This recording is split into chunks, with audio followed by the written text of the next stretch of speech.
And we are live with today's 2/20/11/01 A Plus Study Group pre-show.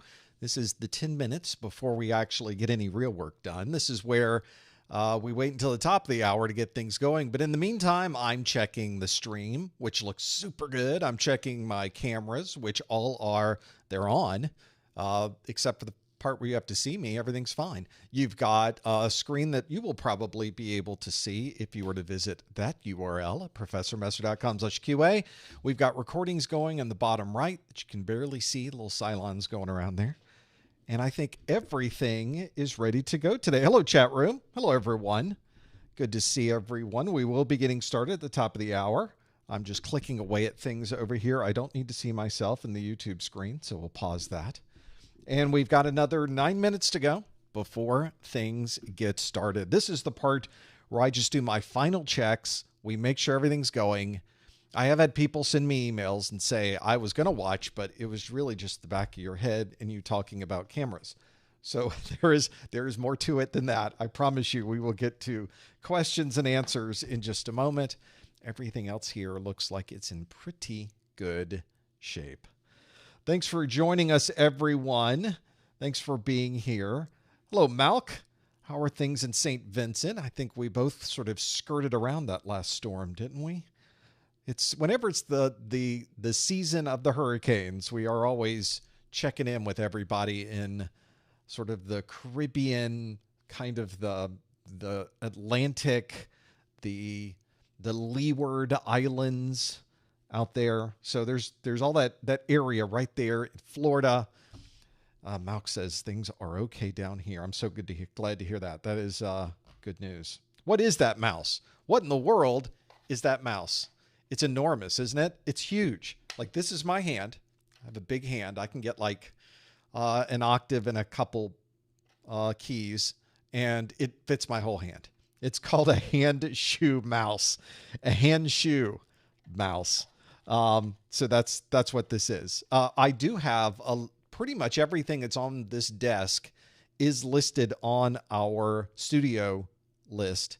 If you go to professormesser.com/studio, you can learn more about the hand shoe mouse. This is the previous version, which is the wired version, and it works fabulous. It is amazing. For someone who spends all of their time during the day with the mouse, it's fantastic. The challenge is that it's super big. So if you're a gamer, this is not the mouse for you because laws of physics apply. Whenever you need to move from one side to the other, it needs to be fast. If it's one of these games where you have to go really, really fast, then this is not the mouse for you. This is a slow, easy, comfortable way to work. But it is just so comfortable. If you have to game, just swap it out for something else when you game. That's how good it is. I would not use a gaming mouse all day here as I'm writing content because it's just that little tiny mouse.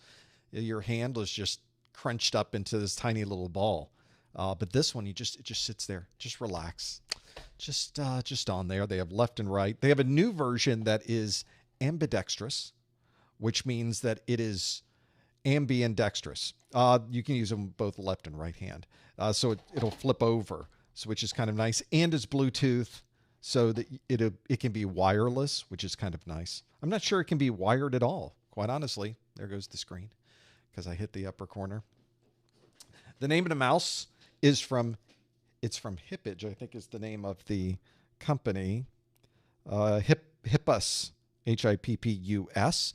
And it is the hand shoe mouse. Hand, like your hand. Shoe, like you're wearing a shoe. Mouse. And you can find it at professormesser.com/studio. /studio. And that'll show you everything that's here. The lights we're using, the video switcher, the audio, everything. It's all there. Well, almost everything. Pretty much everything. All the good stuff is there anyway.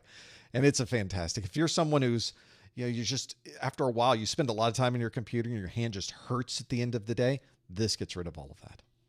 And it doesn't put it into like a weird place. I have practically every different type of ergonomic mouse you could think of. I've kind that stand up on the side. Those are awful. I have tried the mouse pads. Those are okay. But not when you're doing really sensitive, very detailed things on the screen, the pad just doesn't work very well. You need an extension of yourself. You need an extension of your arm and your hand. It's much more natural. And if I can just keep my hand flat, like it always is, or in this case, a little bit of an angle, which is natural because your hand normally doesn't sit, normally sits at a little bit of an angle, and this fits perfectly with that angle. It's just so comfortable. So that's my hand shoe mouse. I live and die with this mouse. If this mouse gives up the ghost today, I'm on with Amazon right now to get me a replacement. Time to upgrade, right? Maybe I should upgrade just to try it out. It'd be kind of fun. And you can see I've got ergonomic keyboard as well. This is a Logitech, what is it, an 850? It's hard to tell exactly the right model I have here. But I've gone through 3 or 4 of these already as well. So I go through mice and keyboard pretty much every 9 months, every year. We're swapping it out for a new one.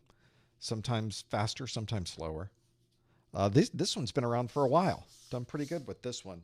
But they just get, after a year, they're just a mess of, they're beaten down. The keys you can't even see on this one anymore. It's kind of hard to see. Let's see if I can do this. There we go. So here's the keyboard. It's not great lighting in here, but you can kind of see, where's the S key again? Where is the C key again? Where's M? It's not there. They're just missing completely. So that's why. They just get, you can kind of see, if I do this, you kind of see where the wear is. Yeah, we're pretty close to getting it. Where do I hit the delete key enough? Can you tell? Is there a little bit of backspace being used in this one? It is. So that is the reason these get swapped out so often. Not that they're not working. It's just at some point, one of those keys will stop, or it'll get worn out, or it'll just, it has to be quick, has to be like snappy, has to be responsive. And sometimes it's not responsive. So that's why. And there's a little insight into what happens when the camera goes off, is that I'm busy trying to figure out all of that. So it's a great keyboard, though. It's fantastic. When it first came out, there were a few little buggy things. For example, we have a few minutes, right? Got a couple minutes. We'll talk about it. So on this keyboard, one of the things that you will notice is just above the backspace key, which is over here. There it is. There's your backspace key right there. There's a key just above it. And you can't read it probably very well from where you are, but the key just above it is print screen. Print screen. The print screen button is above the backspace key. So the first version of this did not have a way to remap those particular buttons. And so every time I'd hit the backspace, print screen, print screen, print screen. And on my Mac OS, it saves a print screen to my download directory every time I do this. So at the end of the day, I have to go in and delete all of these print screens that were done accidentally. Now they've updated their software. You can map those particular keys. I turned it off completely, and now we're great. It's fantastic. Okay, we've got a minute and 15 seconds to go. Final checks are underway. We can kind of get things ready to go on this side. Oh, we got a lot. We got a lot to go through. If you want to know more about the keyboard, the mouse, or the lights, or anything else, it's professormesser.com/studio. professormesser.com/studio. That's where you can find all of that. Okay, I've got all new questions for you today. Some fun ones are in here. And of course, we have our Core 2 study group on Thursday, 2 days from now. And I got some good questions on that one as well. We're trying some different kinds of questions on Thursday. Some different kinds, some different performance-based, kind of threw a little bit of a different spin on that one. Today, we've got a pretty good performance-based that is a little different than what we've done before. So we'll see. These just a minor tweak, just a little flip of a bit or two, and I think we'll be okay. All right. With that, I think, well, where'd my laptop go? Come back. There we go. So now that's up. We should probably make sure that it works. Let's go to our keynote. Let's look for green. Green is good. Green is super good. Look at that. I think we're ready for a live stream, everybody. Hope you are too here we go. Hello, everyone. Welcome to the November 2024 Professor Messer 220-1101. That is the Core 1 A+ study group. In the study group, I will take questions and topics from the official exam objectives. I'll ask you these questions. We'll see how well you know some of the content that we are going to go through. There is a lot to cover, so I'm going to jump right into the way that you can participate if you are here live. We would love it if you were to pop open a new browser window and head over to the URL that's on your screen. Go to professormesser.com/QA, and you can find questions that are waiting for you. In fact, I should put a question up so that you are able to answer this one. This first question I have for you today, we're going to try out that link. The question I have for you, though, is a question from last month.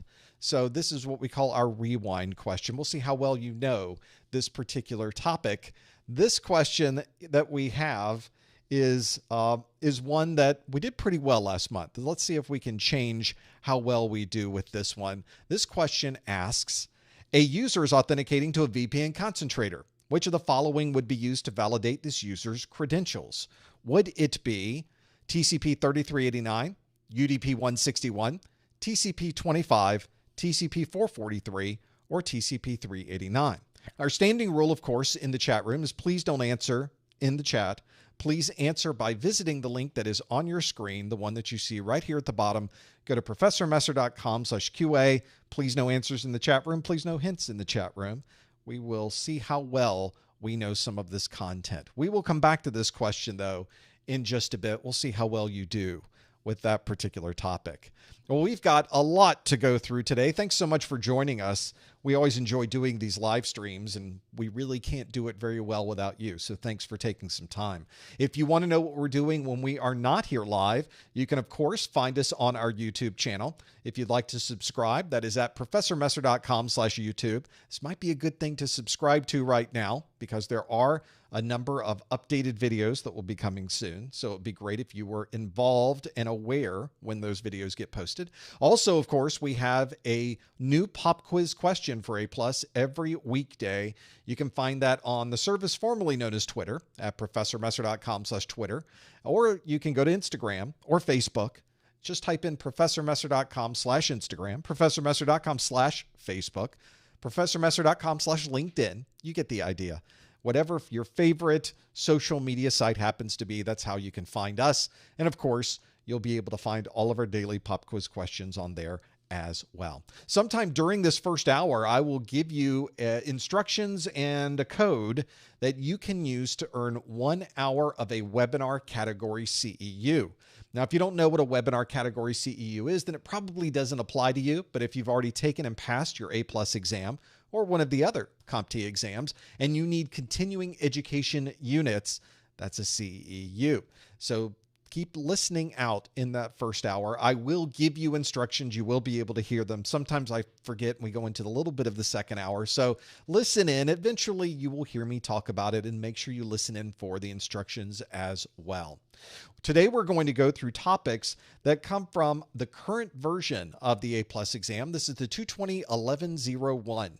This is a version of the exam that was released on April the 20th of 2022, and we expect that this version of the exam will retire somewhere around October or November of 2025. That's an estimate right now, and as we get closer to that date, CompTIA will give us more specific instructions. Now, the important part to keep in mind with that is that if you are here and you're watching this right now as we are here in November of 2024, you have a year before this exam goes away. So you are studying the right exam.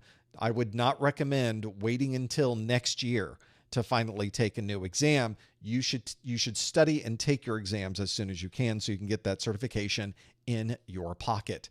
The exam itself is 90 minutes for each of these. Normally we would study for one, take that exam, and then study for the other. So each one of those is 90 minutes in length. For the 1101, on a score from 100 to 900, we need to score a 675 to be able to say we have passed that exam. It's a little bit more difficult for the 1102. We need a 700 out of a scoring range of 100 to 900. And the important thing to keep in mind is as soon as you pass that second exam, you are certified for 3 years. So even though there will be new exams that may come in the future, once you pass, really doesn't matter to you what happens to the exams. You already took your exams. You're already good. You're already certified for 3 years. So even if you waited until the very last day before an exam was retired, if you pass those 2 exams, your certification's good for 3 years. So that part is great. That way we can study. We know what version of the exam we're studying for. We can plan for this. And then when we pass the second exam, we're now certified for 3 years, no problem. The exam we're going to talk about today is the 220-1101. So if you go to the 220-1101 exam objectives, you'll notice that there are 5 different domains to pull from. There is mobile devices, networking, hardware, virtualization and cloud computing, and hardware and network troubleshooting. So you have a couple that you can go through to work with this one. It's really the idea is that we will take questions from many different topics, and I'll try to cover each one of those in the live stream to be able to work through these. There is also a video replay of this available immediately afterwards on YouTube. Happens automatically. There is also an audio-only replay version that I publish as a podcast format. That way you can use any podcast listening program and listen in to be able, when you're in the car, when you're working out, when you're somewhere where the video doesn't really matter, or you can't watch the video, it's a good alternative. Plus, if you have a podcast listening program, it can download it automatically and it will always be available on your mobile device. Also, if you are part of a larger streaming service, say you listen on Spotify, you can simply search for Professor Messer and you'll find us on your favorite streaming services as well.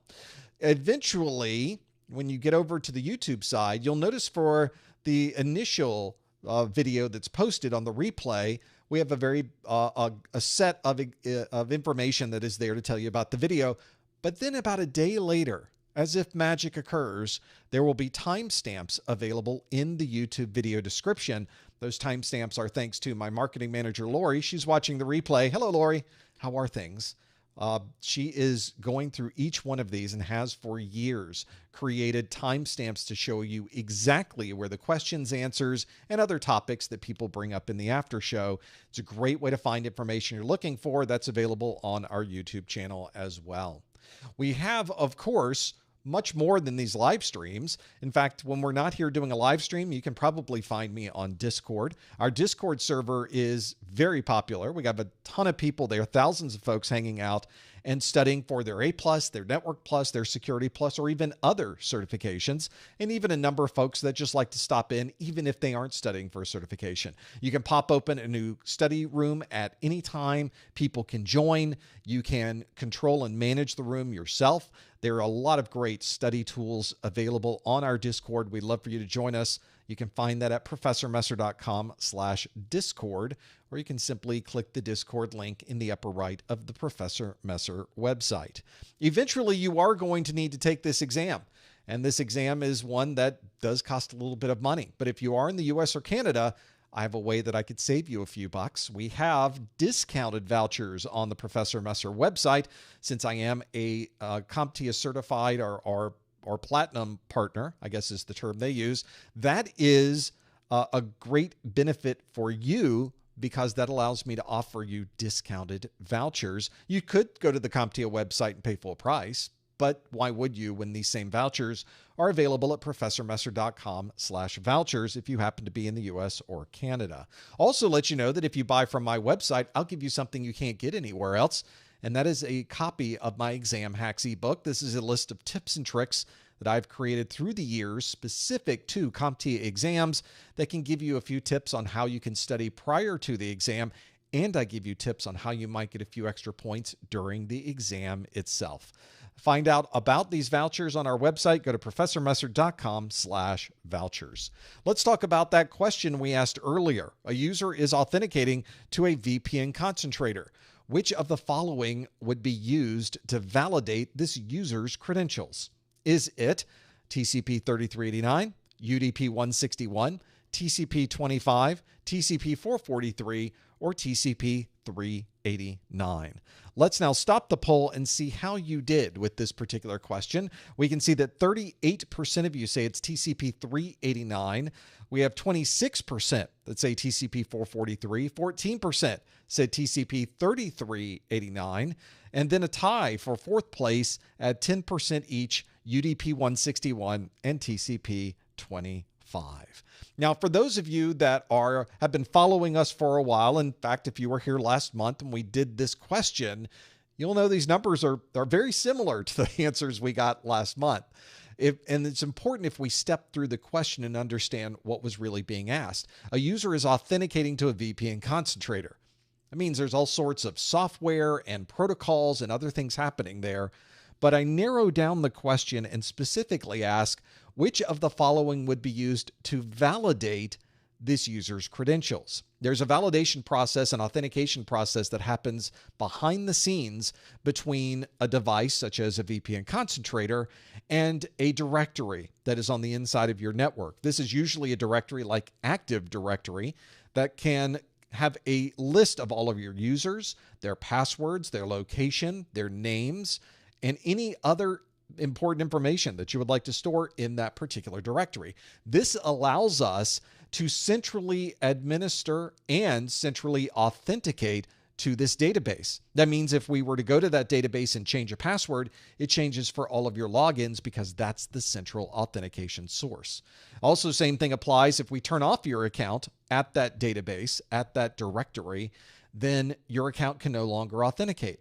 So it's a great way to manage everything from one central place. But how do you get a VPN concentrator to talk to that very large database of information? Well, you use a protocol specifically designed to do that, such as LDAP. LDAP is the Lightweight Directory Access Protocol, practically in the name itself. LDAP is a great utility to use for this, and one nice feature about Active Directory is there is, by default, an LDAP front end. So all of these devices like a VPN concentrator that would not normally communicate directly to natively an Active Directory database can communicate to that same database using a very well-known protocol such as LDAP. And as you can see here, LDAP by default uses the protocol TCP port 389. Well, that means that the folks that answered TCP 389, the 38% of you, got that one absolutely right. That was the right answer. There were other questions in here, but none of these other protocols have anything to do with an authentication lookup. It'd be very unusual to simply use TCP 443, which is HTTPS, because the Active Directory database is not a web server, and it commonly does not communicate over that particular protocol to do authentications. We also have a number of different selections, TCP 3389, which sounds similar to 389, but that extra 3 in front is a completely different number, obviously, and it's associated with Microsoft's remote desktop protocol. So that's not going to work. So we know that we also have UDP 161 and TCP 25 that got 10 apiece. We're dealing with SNMP and network management capabilities, and we're working through mail protocols. None of our requirements for authentication had anything to do with management protocols. None of it had to do with mail protocols. We were looking for TCP 389 because that is associated with the LDAP protocol, the Lightweight Directory Access Protocol. Hopefully, that's given you some ideas on things that you could think about when it comes to protocols. One of the things I tell you often is CompTIA very rarely, if ever, tells you of a particular protocol and simply asks you what the name is. They want to know how these protocols are used, and this was a really good question to kind of focus you in on what protocols are used and how they are used. Well, with that, we can now jump into a brand new question. And a brand new question is, our first brand new question of every study group is a performance-based question. Performance-based questions are questions that are, well, quite simply not multiple choice. Any other type of question that could be asked. So multiple choice question, of course, is very similar to the one we just did where there was a question and there were multiple options to choose from. But even if you didn't know the answer here, you could have guessed and you could have gotten 20% of the time you get it absolutely right. So CompTIA understands this and they want to ask you questions in different ways. Now, the way that they might ask would be a fill in the blank question. They might put you at a command prompt. They might give you a drag and drop question. It might be a matching question. You might have to put things in a particular order. There's lots of ways to ask questions. But as I often say, if you know the exam objectives, really doesn't matter how they ask the question. So that's your focus on this particular question. It is a matching question. And we start our performance-based question this month with this question that asks, pick the best troubleshooting task. I have on the screen 5 different troubleshooting tasks, and I have 7 different steps or processes that you would follow to address that particular problem. So you need to pick the best troubleshooting task for the problem that is presented on the left side. This means, of course, that 2 things will be left over at the end, which is very common. So for those of you listening in, let's step through the 5 different tasks. They are, the toner is not sticking to the paper. The second one is a printer prompts for a different paper type. The third is paper jams inside of the printer. The fourth is the queue is full of jobs, but the printer is not printing. And the last one is the colors on the page are different than the colors on the screen. Now, there are 7 different troubleshooting tasks. Now, you should pick the one that would be your best task given this list. They are verify the page description language, check the weight of the paper, replace the optical drum, replace the fuser, calibrate the printer, restart print spooler, and modify the application output defaults. So I want you to match up 1-to-1 with each one of those. So we'll have to see if you happen to know which one this is. So you've got these 5 different troubleshooting issues. What do we do? What do we do next? What do we do best? What is the best approach we should take for this particular problem? So hopefully that can give you some perspective on where you might want to go. If you think you know the answer, please use the link that's on your screen. Go to professormesser.com/QA and lock in your answer. And if you just think the answer is, you can use the letters and the numbers. If you think they're already in the right order, you simply input 1A, 2B, 3C, 4D, 5E. You're done. That is not in the right order, but you at least know how easy it is to submit that by going to professormesser.com/QA. Performance-based questions can present themselves in a lot of different ways. This one happens to be a matching question. I think last month we might have done a different type of question. Sometimes I do have multiple layers of the question where you have to answer really 2 answers for each line in the question. There are a lot of different things to deal with. And printers, of course, are always challenging. Once you get accustomed to troubleshooting printers, a lot of this becomes very, very comfortable. But one of the problems we have, if you've never dealt with troubleshooting printers before, the printer troubleshooting process is one that can really be a challenge if you've never seen a laser printer before, if you've never worked inside of an inkjet printer before, if you've never had an impact printer before. So that is a really good example of where you go. Be sure to lock in your answers. Go to the link on your screen, professormesser.com/QA, and see if you happen to know what this one is. And then we will, of course, folks in the chat room are asking, are we going to know what the answers are? Yes, we will know what the answers are. Just submit your answers, and then we'll go through each one of these. I promise I will not leave you hanging. We will find out what the answers are, what I think the answers should be, and then we can always talk about that. Sometimes I get them wrong. Sometimes I pick the wrong answer, and you have to tell me to be able to do that.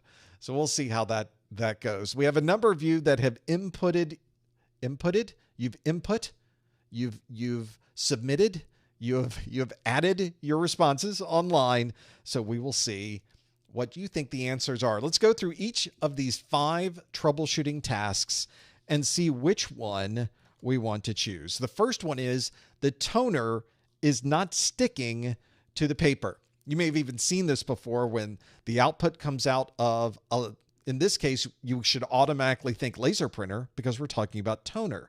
Toner is not really in a different kind of printer, but of course the toner has to be heated and pressed onto the page for it to stick. And if you do not heat it and press it onto the page, it will not stick. If there's no heat, it won't melt the toner. So one of the ways that you can resolve that is to replace the fuser. The fuser is the device inside of the laser printer that provides both heat and pressure to permanently affix, melt and affix that toner to the page itself. So that's what you should think about doing. Given those 7 different options, that is the best option that you should have gone with when the toner is not sticking to the paper. Next on our list, number 2, the printer prompts for a different paper type. For those of you that have watched Office Space recently, printer prompting for a different paper type means that we sent a print job to the printer for one paper type, but that printer doesn't have that paper type in it. It's saying, I can't print this because you wanted it on a legal size piece of paper, for those of you in the US, and I only have letter size paper inside of the printer. So that's a very, very good example of where you might want to modify the application output defaults so that it's not asking for a legal size piece of paper, that it's asking for a piece of paper that is inside of that printer.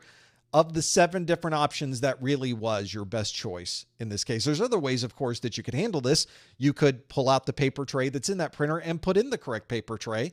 That's a perfectly reasonable option as well. That would certainly solve the problem, but that wasn't one of the options I gave you. You have to choose from those 7. This is, after all, an exam. You only have those that you can select on the screen. Next on our list is the third one, paper jams inside of the printer. Well, let's see if you chose the answer of B. Check the weight of the paper. If you are using a type of paper weight, that is the heaviness of the paper, literally, that we are putting inside the printer. Some paper is very thin, some paper is relatively thick. And if you use the wrong type of paper in either direction, the printer could be prone to creating lots of jams and creating problems for you trying to get that paper out of the printer once it does jam. So the goal is to really focus on understanding what the paper is expected to be for that particular printer. Different printers use different weights of paper. So you have to make sure if you use the wrong weight, very possibly could jam. Now, other things could, of course, cause jams inside of a printer. This is not exclusive, but in the list of 7 things that we had to go through, that's the one that would be your best choice. Next on your list is a queue is full of jobs, but the printer is not printing. Well, I've had this one before. And if you chose the answer F, restart the print spooler, then you got that one absolutely right. This is one where the print spooler is kind of a midpoint. You send your print jobs to the spooler so that your computer can do other things while things are printing. That spooler can be located on a machine that is connected to the printer. It can be located inside of the printer itself. Every printer setup is a little bit different, but we may need to go into the print spooler, which is very often a Windows service or third-party service, and restart that service so that things can start up again. So being able to access that queue, list out, see all of the lists inside of the queue, and then be able to restart that service can often get everything going again. So that's another thing to consider. And in our list of 7 things, that really was the best answer you should have chosen. And then lastly, the thing that we need to troubleshoot is the colors on the page are different than the colors on the screen. Now, for someone like me, it's not an enormous problem, but for someone who is creating a visual output of some kind, a work of art, a catalog, or anything that you really need to be able to have an accurate representation on the screen of what's really going to be printed on the printer, then you may want to consider running a calibration, especially if it is a color printer. These calibrations can help you understand how much of one type of color you can adjust and make sure that you're getting exactly on your printer what you're seeing on the screen. There are also, by the way, which is sort of outside the scope of this particular question, calibration you can do of the display itself. So you may actually want to do both of those if you're in that particular situation. Not only calibrate your printer, but also calibrate your monitor. Usually that involves and requires a third-party device that literally sits on the monitor and examines the colors that are coming through and allows you to adjust the colors on the monitor on the display itself, which is kind of nice.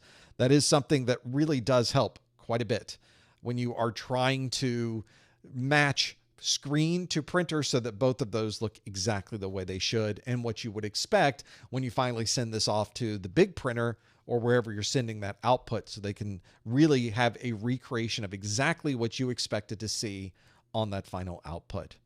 Well, this means that we had two that were left over that we did not choose. One of them was to verify the page description language. If we had a problem where every bit of output out of our printer is just a bunch of garbage, a bunch of nonsense, a bunch of text and graphics, and it doesn't make any sense, you're probably sending the printer a print job in an incorrect printer language. Usually that means you're either switching between PCL or PostScript. So those are usually the two popular ones that you will see.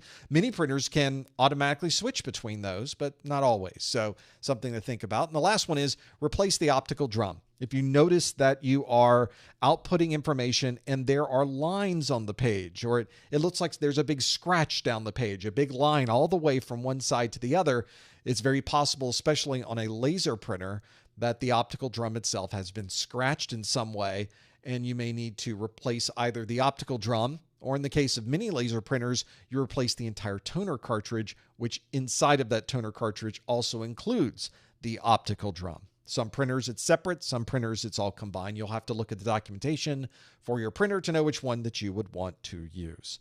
So those are the answers that we were looking for. Toner not sticking to the paper, we need to replace the fuser.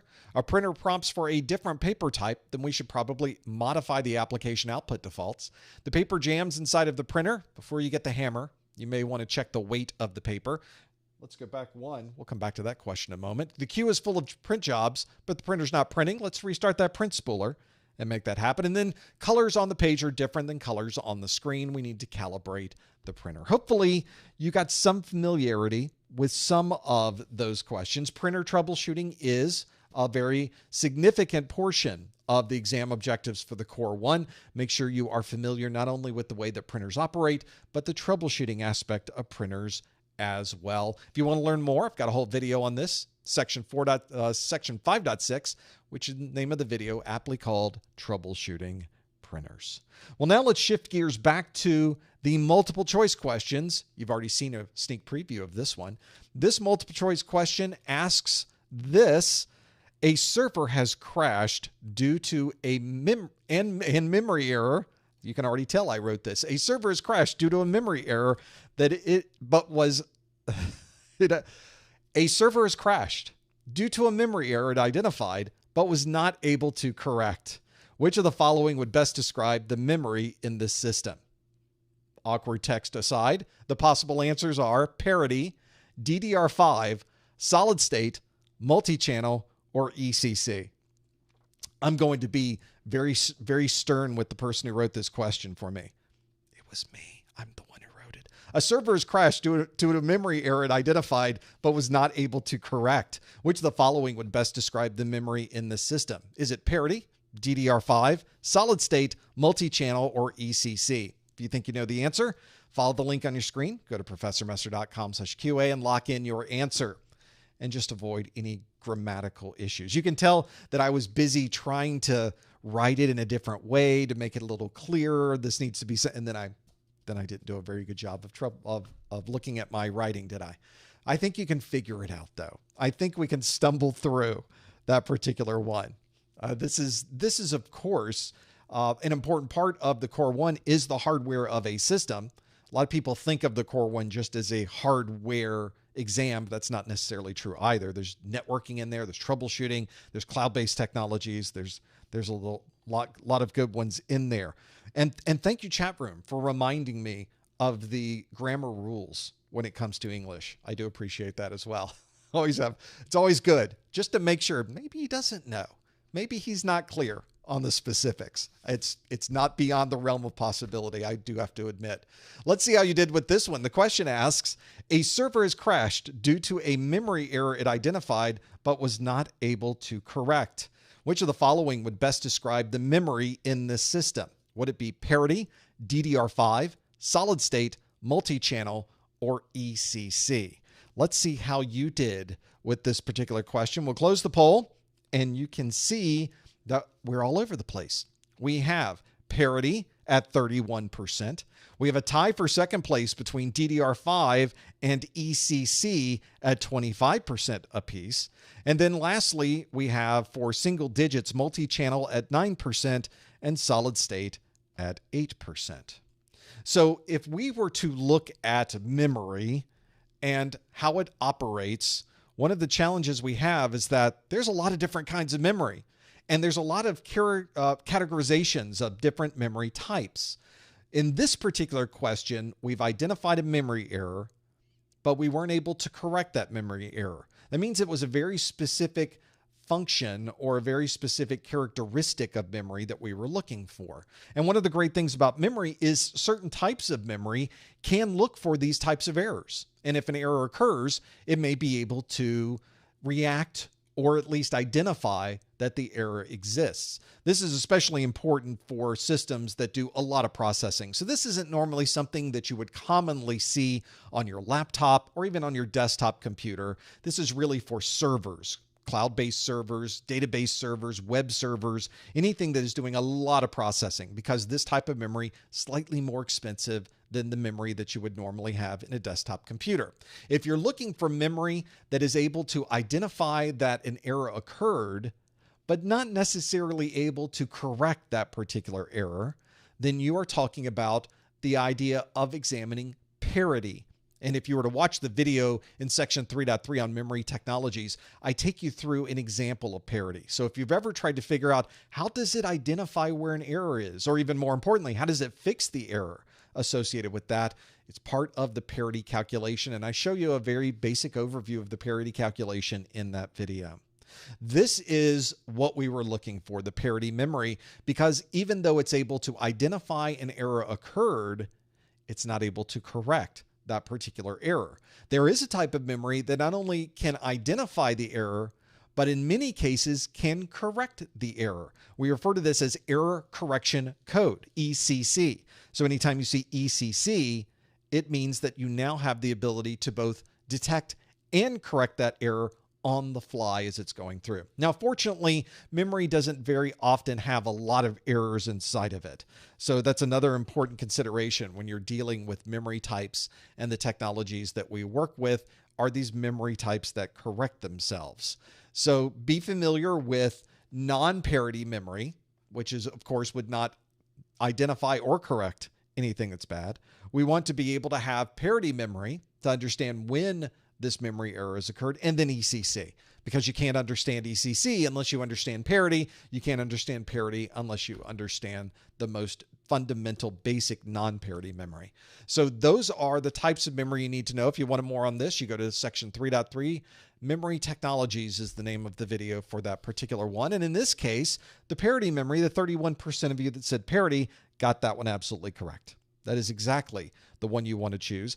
The options we did not choose, you can see now why ECC was not the correct option, because it identified the memory error, but it was not able to correct it. And because it was not able to correct it, it must not have been ECC memory. There is, of course, memory types. A very broad description of memory is DDR5. This DDR5 memory is a very broad description of any type of memory. So DDR5 memory could be non-parity memory, parity memory, ECC memory, and other types as well. But because it's so broad, it really does not best describe the type of memory that we have in this particular question, which talks about identifying and not able to correct. Solid state is a type of storage memory. It is memory, and it is something that is contained in our system, but it is not a memory error that occurs that we are not able to correct. In fact, there's quite a bit of checks and balances when you are reading and writing information to a storage drive that we don't have to worry about. So solid state doesn't really fit the description of this problem either. Multi-channel memory is when you can have more than one memory module in a system that effectively now increases the overall bandwidth of the memory bus, which is probably the most busy data path inside of your computer. So it's very, very interesting when you look at that. In fact, if you were going to buy a new gaming computer, for example, you'll notice the gaming computer has 16 gig of memory, but if you look at the specs, you'll notice that it is really two 8 gigabyte sticks. 8 gigabyte modules that are installed. You may be thinking, why did they put 2 separate 8 gig modules? Why didn't they just put 116? So it would be easier to have more room maybe to expand later. And the reason they put 2 separate modules is because it's faster thanks to multi-channel. But that speed has nothing to do with identifying an error. It has nothing to do with correcting the error. That is the answer we were looking for. The answer was indeed parity. You can see there were 31% of you that chose that option. Parity is what we were looking for. And hopefully that is the one that gives you a perspective on understanding the differences between all of those and where they are focused, especially in the world of RAM and memory. So that's the other options that are here are very good. Make sure you're familiar with all of these because they are all in the CompTIA exam objectives. And this would be a good one to freshen up and know a lot more about if you were to see on an exam. Let's do another question. The next one on this list is this multiple choice question that asks, a company uses a cloud service to maintain data across multiple sites, and they pay a fixed price each month for this service. Which of the following would best describe this billing model?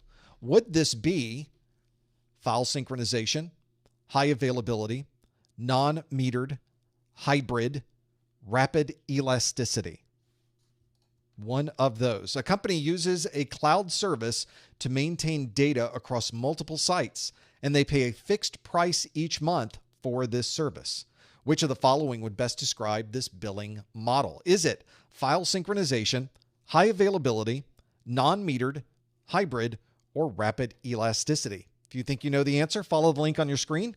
Go to professormesser.com/QA and lock in that answer. See if you happen to know what this one is. Cloud-based technologies, of course, are an entire domain of the 220-1101, the Core 1 exam. Make sure you are familiar with all of those. It might help you if you are getting into the world of cloud computing. It's good to have some fundamentals of understanding what these terms are so that you can talk with other cloud computing professionals. And when you read information on a website that talks about high availability, non-metered, hybrid, rapid elasticity, file synchronization, these are important things to know and really understand the differences between all of them. They are, of course, all contained within the CompTIA exam objectives. Let's see how you did with this one. The question again asks, a company uses a cloud service to maintain data across multiple sites, and they pay a fixed price each month for this service. Which of the following would best describe this billing model? Is it file synchronization, high availability, non-metered, hybrid, or rapid elasticity? Let's see which one you chose. We'll close our poll, and we can see that 64% of you, that's a very strong majority, say non-metered is the answer. 15% of you, though, say high availability, and just under double digits, the file synchronization. 9% of you chose that option. 8% chose rapid elasticity, which sounds great, and then hybrid is 2%. Just rolls off the tongue. In this particular example, we have a company that has data they're storing a lot of different places, but they don't really have to worry about their budget because they know exactly how much they're going to pay for this. In this particular model, you can store as much as you would like. Whether you store a little bit or whether you store a lot, it costs you effectively the same amount of money. It's a fixed price each month. If you, for example, were working with a type of environment where like Google Drive, maybe you use Dropbox, maybe use Box.com. There are a lot of different cloud storage services out there. A lot of those services, especially consumer-facing services like that, have a fixed price. So you know exactly how much you pay every month. It's not always the case with cloud computing services because many cloud services will, of course, bill you based on how much you use of that service. For example, on professormesser.com, a number of the training materials that we have are stored in a cloud service. And when you purchase those training materials, they're downloaded directly from that cloud service. That way, no matter where you are in the world, I know you've got a good connection to those particular training materials. When it is something that you are doing, and when more people download that, I have to pay more money, because that's the way the cloud service is billed for me.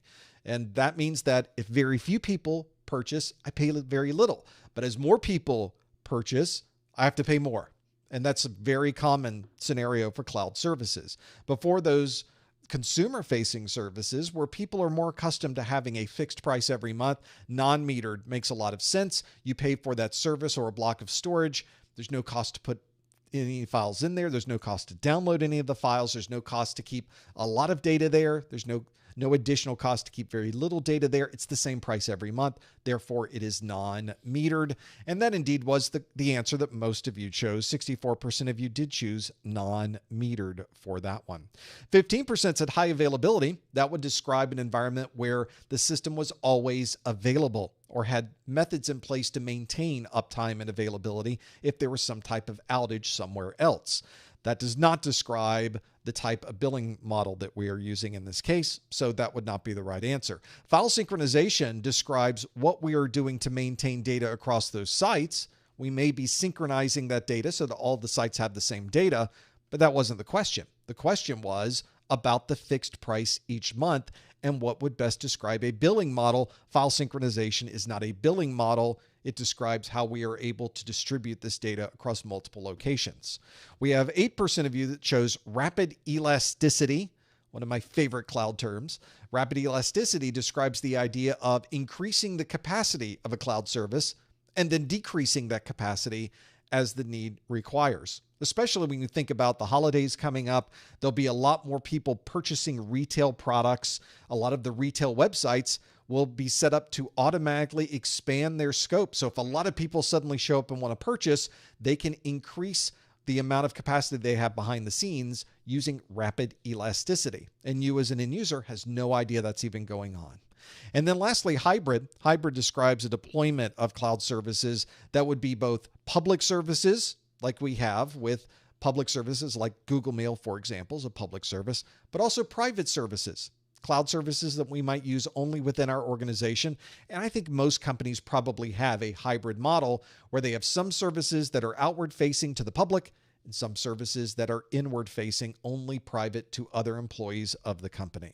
So those are the cloud technologies that were important for this question. In this case, when we wanted to know the billing model for this one, it would indeed be non-metered. The 64% of you chose that one, and you got it absolutely correct. There are a lot of topics, as you've already seen in this exam, and one of the challenges I think that a lot of people have is just being able to go through all of that particular content. There needs to be a way, I think, to summarize everything. And of course, if you can take notes for every single one of our videos, there are 137 videos, over 19 hours of content, but I recognize that not everybody has time to do that. So I took all of the content from every video and I put it into a single document. These are my course notes. My course notes are delivered as either a PDF, digital PDF, very similar to what you see on the screen right now. In fact, identical to what you're seeing on the screen. That is the PDF that we're seeing. And you can see every bullet of every video is in there. The important graphics are in there, the important charts, the important diagrams. They are all listed in these exam objectives. Not only do we have that version that is a digital version, but there's also a physical version. So if you're somebody who likes to take a book along with you, it's obviously exactly the same. It's identical in content, but it is a format that you can take along with you and be able to read wherever you happen to be, and no battery required, which is kind of nice. You don't have to recharge just to be able to read your course notes. And because it's printed on paper, you can take notes inside of this. You can do anything you'd like. Full color. It is high quality. I wouldn't really do it any other way. And if you get the physical version, I of course have to ship this to you. But in the meantime, you get access to the digital version for free. Actually, you continue to get access to the digital version for free. That is in the course notes that you can see here on the screen. It's a great way to keep everything in one place, summarize everything in one single document. This is something you think might help you. You can go through the list of those. Go to professormesser.com/1101 notes. That'll be able to give you more information on our course notes, or simply choose the course notes option from the main menu of the professormesser.com website. Let's do another question. This next multiple choice based question, since we are, I'm going to skip that one. Now I've got a redundant question. I meant to put that one in the back. So for those of you that are coming back to us, maybe in a couple of months, we'll recycle that one in a bit. I think that one was too much of a gimme. So we'll do this one, which is definitely not a gimme. This is one that asks this question that says, which of the following mobile device technologies use a wireless connection to transfer data? Is that DB9, USB-C, VGA, NFC, or Lightning? Got a few options there. The question again asks, which of the following mobile device technologies use a wireless connection to transfer data? Is it DB9, USB-C, VGA, NFC, or Lightning? If you think you know the answer, go to professormesser.com/QA. There's the link on your screen to lock in that particular answer. That link is always there. In fact, I've now got 2 links on the screen to be able to do that. So now you've got a few options to choose from there. This is one, mobile devices, your first domain of the 220.11.01 is an important one to consider. Make sure you are familiar with all of the mobile device technologies you need to know. That may be something that will be important as well. Hopefully you are familiar with these. This will be one that if you've been working with mobile technologies, you probably run into this a couple of times. Each one of the topics that is on here is part of the CompTIA exam objectives. So even if you think you know the answer, but you don't recognize some of the other answers, make sure you're familiar with that as well. That is the link that you want to go to. Which of the following mobile device technologies use a wireless connection to transfer data? Is that DB9, USB-C, VGA, NFC, or Lightning? Let's see what you chose for this particular question. We'll close our poll. And we can see that 95% of you, it's almost a gimme, isn't it? Say the answer is NFC, whatever that is. We'll have to be able to figure that one out and be able to work through it. And then we have single digits for everything else. DB9, USB-C, Lightning, and nobody chose VGA. Good for you. That is, if you ever work through these, I think that is a very good example of how breaking down the different technologies and really understanding them is an important part of this. So make sure you're not only familiar, as I said, with NFC, make sure you're familiar with all of these other technologies as well. This might be one even that you're looking at and wondering, could it be one of these others? So you may have to step through each one of those to be able to break down all of these different technologies. NFC, of course, stands for near field communication. That is a very good example of how we can transfer data from one device to another. We commonly think of this as a way to check out in a store when we're at a point of sale terminal. That's a good place to go. But I think if you're someone who just needs to transfer a little bit of information, you'll notice that on the latest version of our mobile devices, even if you get the phones close to each other, it assumes you want to transfer some data, and it commonly uses NFC to be able to start that process. Near field communication is what we were looking for, NFC. Hopefully that will give you a perspective of what you need to know from a wireless perspective. But what are all these other connectors? Why was it not one of these others? Let's start with, at the very top, DB9. That DB9 is a type of serial connector. That is what we have effectively replaced with USB, but there are still devices out there that expect you to use a DB9 connection, especially if you're plugging into a relatively old switch, a firewall, or other device. You may need DB9 to be able to connect to that and manage it. USB-C, now the replacement for those older serial connections, even a replacement for the older USB A and B. Now we're up to USB-C. This should be a very universal style connector, but it has nothing to do with wireless connections. That is a wired connector as well. We have Lightning, which is also a wired connector. It's also common to see with mobile devices. It is being phased out, of course, these days, but there are still devices out there using Lightning. And so you may need a Lightning cable, but that's a wired cable, does not use wireless technologies. And then lastly, VGA, the video graphics array. That is a video format, has nothing to do with networking, has nothing to do with mobile devices really, but it certainly has nothing to do with wireless connections. The answer here, the one that is very obvious to most of you, is indeed the near field communication, or NFC. That is the right answer, and 95% of you got that one absolutely correct. If you are watching this video for continuing education unit credit, I would love to send you an email that certifies that you were here for 1 hour of a webinar category CEU. The way that you would do that is that you would follow these instructions. You go to the top or the bottom of the Professor Messer website, click on the Contact Us link. In that Contact Us link, please put your name, please put your email address. Those are important. And then in the body of the message on a line by itself, put the super secret code words of this month, which are NFC USB-C. NFC USB-C are the super secret code words of the month. And you can, of course, add any other text to that you would like. I do read through every single one of these, and I do like reading your comments that you leave. I'm not able to reply to every single one of those, but I do like reading through them. And then I will send you an email, usually in about a week, that has the information that certifies that you were here for a webinar category, 1 hour of a webinar category CEU. This is the option. Now, let me run through it again, just in case you didn't get that. Go to the top or the bottom of the Professor Messer website, click the Contact Us link. In that Contact Us link, put your name, your email address. In the subject line, I didn't mention the subject line before, but in the subject line, if you'd be nice enough to put that this is November 2024 Core 1 or something like that, so I can find it easily. And then in the body of the message on a line by itself, put the super secret code words of the month, NFC USB-C. Those two, and then I'll know that you must have been here to watch this because you followed the instructions and you gave me the proper code words. That's how we know. There's more to do, though. Let's do another question on this list. The next question asks this. A help desk ticket describes the end user receiving an API-PA address during startup.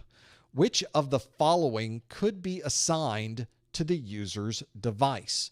Would it be 10.1.10.1, 192.168.168.192, 169.254.254.255, 172.16.127.61, or 127.0.0.127? All real IP addresses. But which one are we looking for? A help desk ticket describes the end user receiving an API-PA address during startup. Which of the following could be assigned to the user's device? Is it 10.1.10.1, 192.168.168.192, 169.254.254.255, 172.16.127.61, or 127.0.0.127? It's got to be one of those, right? If you think you know the answer, lock your answer in by visiting professormesser.com/QA. Please do not answer in the chat room. Please no hints in the chat room. Instead, we want to lock in our question. A lot of you already locked yours in. I hope this is another gimme. I hope we're very familiar with this one. When I was writing the question, I thought, I'm going to have to say a bunch of numbers. And I did. But I think we got through it okay. The challenge, of course, is all of those numbers are real IP addresses. Those are all legitimate IPs, but which one are we really looking for this particular question? Let's see how you do with this one. A lot of you have already locked in your answers for this one, which means maybe we know what this one is. Let's find out. A help desk ticket describes the end user receiving an API-PA address during startup.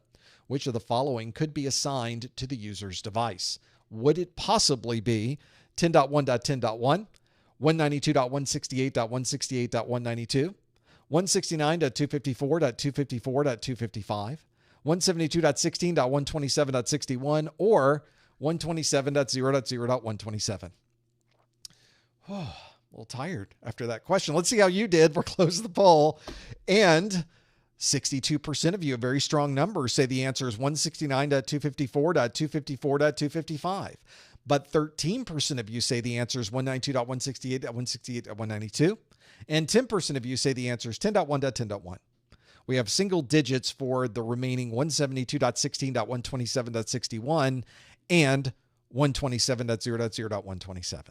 Now, also, now that you've seen these IP addresses and that 62% of you think it's one particular one, what are the other addresses? You should already be thinking in your mind what those other addresses might be or what they could be used for. The question in this particular example, though, focuses on a specific type of address, specifically an API-PA address. API-PA is what we were looking for, and API-PA stands for Automatic Private IP Addressing. This is what we in the networking field call a link local address. It is one where the device using this address can only communicate on its local network, its local link, and being able to have the particular answer there. So you can't communicate outside of your local subnet. So if you need to communicate to the internet, for example, you will not be able to communicate on the internet with an APIPA address. So why do we even have these? Well, one of the challenges is that your DHCP server may not always be available. So we need to give you at least some type of address to get you at least up and running a little bit. And APIPA fits that perfectly. APIPA is an IP version 4 address, and it has a range that has been reserved, a very wide range, between 169.254.0.0 through 169.254.255.255. But if you look at the specification for APIPA, not all of those addresses are handed out to end users. In fact, the first and last 256 addresses are reserved. So you'll never get the first 256 addresses, which is 0 through 255, and you won't get the last 255 addresses. So the functional block, or the ones that could possibly be given to an end user, are 169.254.1.0 through 169.254.254.255. And that sure sounds familiar, isn't it? That's the very last address that you could be given on APIPA. It'd be very unusual to get that particular address, of course, but 169.254.254.255 are indeed, that is the address that 62% of you chose. That is the answer we were looking for, and that is very clearly an APIPA address. If you're ever wondering, is it an APIPA address? You just look at this range, and if it is in this range anywhere, it's absolutely an APIPA address. We have other addresses that are on here. Anything that starts with a 10 dot and a 192.168 and a 172 dot numbers 16 through. Those addresses are private IP addresses that would be used on the inside of a network. These are non-routable IP addresses, so we cannot send these addresses across the internet, which is why we will often perform a network address translation before we are able to communicate on the internet if we happen to have been assigned those particular addresses. The other addresses that are here are addresses for 127.0.0.1. That was the only one that was really remaining. That address is a loopback address. We often think of loopback addresses as being 127.0.0.1, but it really is an entire range for that 127.0.0. anything. So that is absolutely a loopback address and something that you can use to be able to test the loopback on your system. Not all operating systems, I've noticed, really understand the concept of a broad loopback address. So if you're ever wondering, 127.0.0.1 is probably your best option if you're trying to use the loopback on a system. So that is exactly what you would choose for that. Hopefully you are familiar with APIPA. We go into a lot of detail with APIPA in our video in section 2.5, and the video name is Assigning IP Addresses.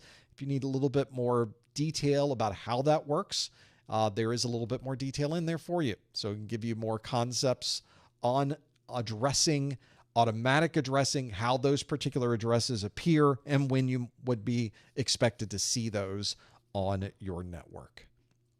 Let's do some more questions. I've got a time to fit a couple more in before we are done today. How about this question that asks, 2 physical drives have failed in a RAID array. Let's see if I have the right question here. Actually, I don't. I'm going to reject that question. We're not going to do that question in this particular case, because I'm going to choose a different one that is on my list. So that one's not going to work for us, unfortunately. The APIPA was a pretty good one, but that's not the one I wanted to give you for this next one. Instead, let's give you a different question from a different section of this one. I think I have one that is here that we can look at. I'm going to change my addressing piece that is here and see if I can give you a different one. This is a much better option, I think, for us. This question asks, a system administrator would like to gather ongoing performance statistics from a Linux database server. Which of the following would be the best choice for this task? Would it be a batch file, Python, JavaScript, VBScript, or PowerShell? Got a couple to work with there. A system administrator would like to gather ongoing performance statistics from a Linux database server. Which of the following would be the best choice for this task? Would it be batch file, Python, JavaScript, VBScript, or PowerShell? So let's see if you happen to know the answer to this one. This would be a good one to break down. If you think you do, you can answer it by visiting the link that is on your screen. Go to professormesser.com/QA and lock in your answer. See if you know what this one happens to be. Those of you that have worked with these particular technologies, you may be able to hone right in on what we were looking for on this one, but we'll see if you happen to know which one you would use. These are questions that come up all the time. You're in a meeting and somebody says, we've got this database server, this Linux database server. We want to gather ongoing performance statistics. What would you use? What can we use for that? You need to have an answer. Hopefully this has given you some ideas on different answers that we can use for this particular question. Let's see. We've got a number of people that have locked in their answer already. So let's see how you did. The question again asks, a system administrator would like to gather ongoing performance statistics from a Linux database server. This is another and. I did it again, didn't I? Which of the following would be the best choice for this task? Would it be batch file, Python, JavaScript, VBScript, or PowerShell? Which one would it be? We can certainly stop our poll now and see what we think the right answer is. Ooh, we got a lot of different answers on this one. We're just not sure what the possible answers are. Whenever you start working through these questions and start breaking these down, this can be an important one to consider. This is sort of a bonus question for us because I think I went a little bit outside the scope of Core 1 on this one, but it's certainly something we can think about when we get into the idea of managing an operating system, and especially when working with different protocols to manage that operating system. Since we're dealing with a Linux database server, we've got a number of different scripting options available. But let's think about what scripting option would best fit this particular scenario. 34% of you say Python, 27% of you say PowerShell, 22% of you say batch file, 13% say VBScript, and 4% say JavaScript. So as we are looking at this one, the argument that we need to make and think about is we have all of these different things to work through. We can use pretty much any scripting language to make this happen, but it's a database server and it's in Linux. So those are our two priorities. Those are our two issues that we need to step through. The differences are, as we step through these, a batch file is something that runs in Windows. The name comes from the older versions of the operating system that were originally the disk operating system, or DOS. So batch file is a Windows environment. We don't have batch files using that name or that term in a Linux server. So that would not work for us. 27% of you said PowerShell. PowerShell is a Windows utility that only runs in Windows. So in this particular case, on a Linux database server, we're probably not going to run PowerShell. VBScript, also a Windows technology, Visual Basic Scripting Language, also would not run in Linux. We can throw that one out. This one can be run in many different operating systems. It's JavaScript, but JavaScript is a language we most commonly associate with a browser, something that happens on the client side as it's accessing other services, and we use JavaScript to customize the things that you can see on that page. So JavaScript is something that would very commonly be only in a browser, so would not be the right answer in this case either. And then lastly, we have something that would be a type of scripting language that will work across multiple operating systems. And that, of course, would be Python at 34%. And although some of these you may be able to get working in other operating systems, that wasn't the question. The question asks which of the following would be the best choice for this task. And of these 5 options on a Linux database server, by far, the best choice is Python. It's pretty much a plug and play scenario. Python is a perfect example for being able to work with this. And on a Linux database server, it's the one you know would work from the very beginning. without having to step through other pieces of this. If you're not familiar with Python, I would say those are the two scripting technologies you need to be very familiar with for doing really anything in technology today, is being able to understand Python, because it works across so many different operating systems. The other one I would recommend, and although it's very focused, is PowerShell, because obviously PowerShell is very focused on the Windows operating system. It's very Windows centric. There's a lot of Windows internals inside of PowerShell. Those two scripting languages would give you the ability to effectively automate anything on any operating system. Effectively.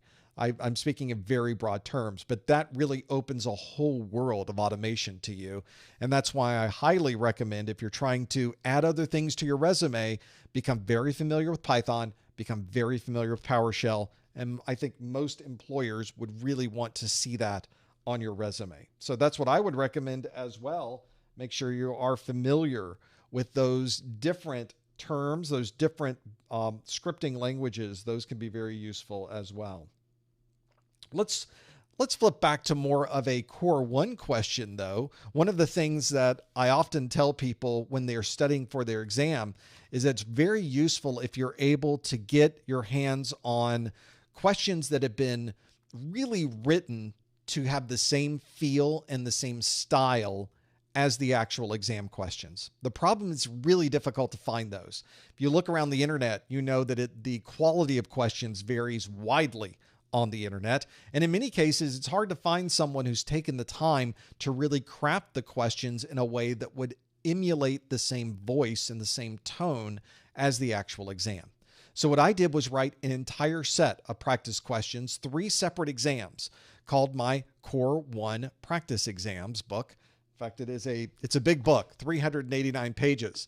There's a lot of questions in here. Both multiple choice and performance-based questions are in this book. And I thought, before we're done today, why don't we step through one of these? I have on my screen one of the questions. This is the book. So let's step through a question. This is on page 5, question A8. And this is one you should remember. So we're going to see how well we remember this from earlier on in our live stream. The question asks, a user's print jobs to a new multifunction printer produce pages of garbled text, but jobs from other users are printing normally. Which of the following would be the most likely reason for this issue? Would it be that the printer driver specifies secured prints? Would it be that it is a faulty network cable? Would it be that the print driver is configured for PCL, or is it that the application is not authorized to print?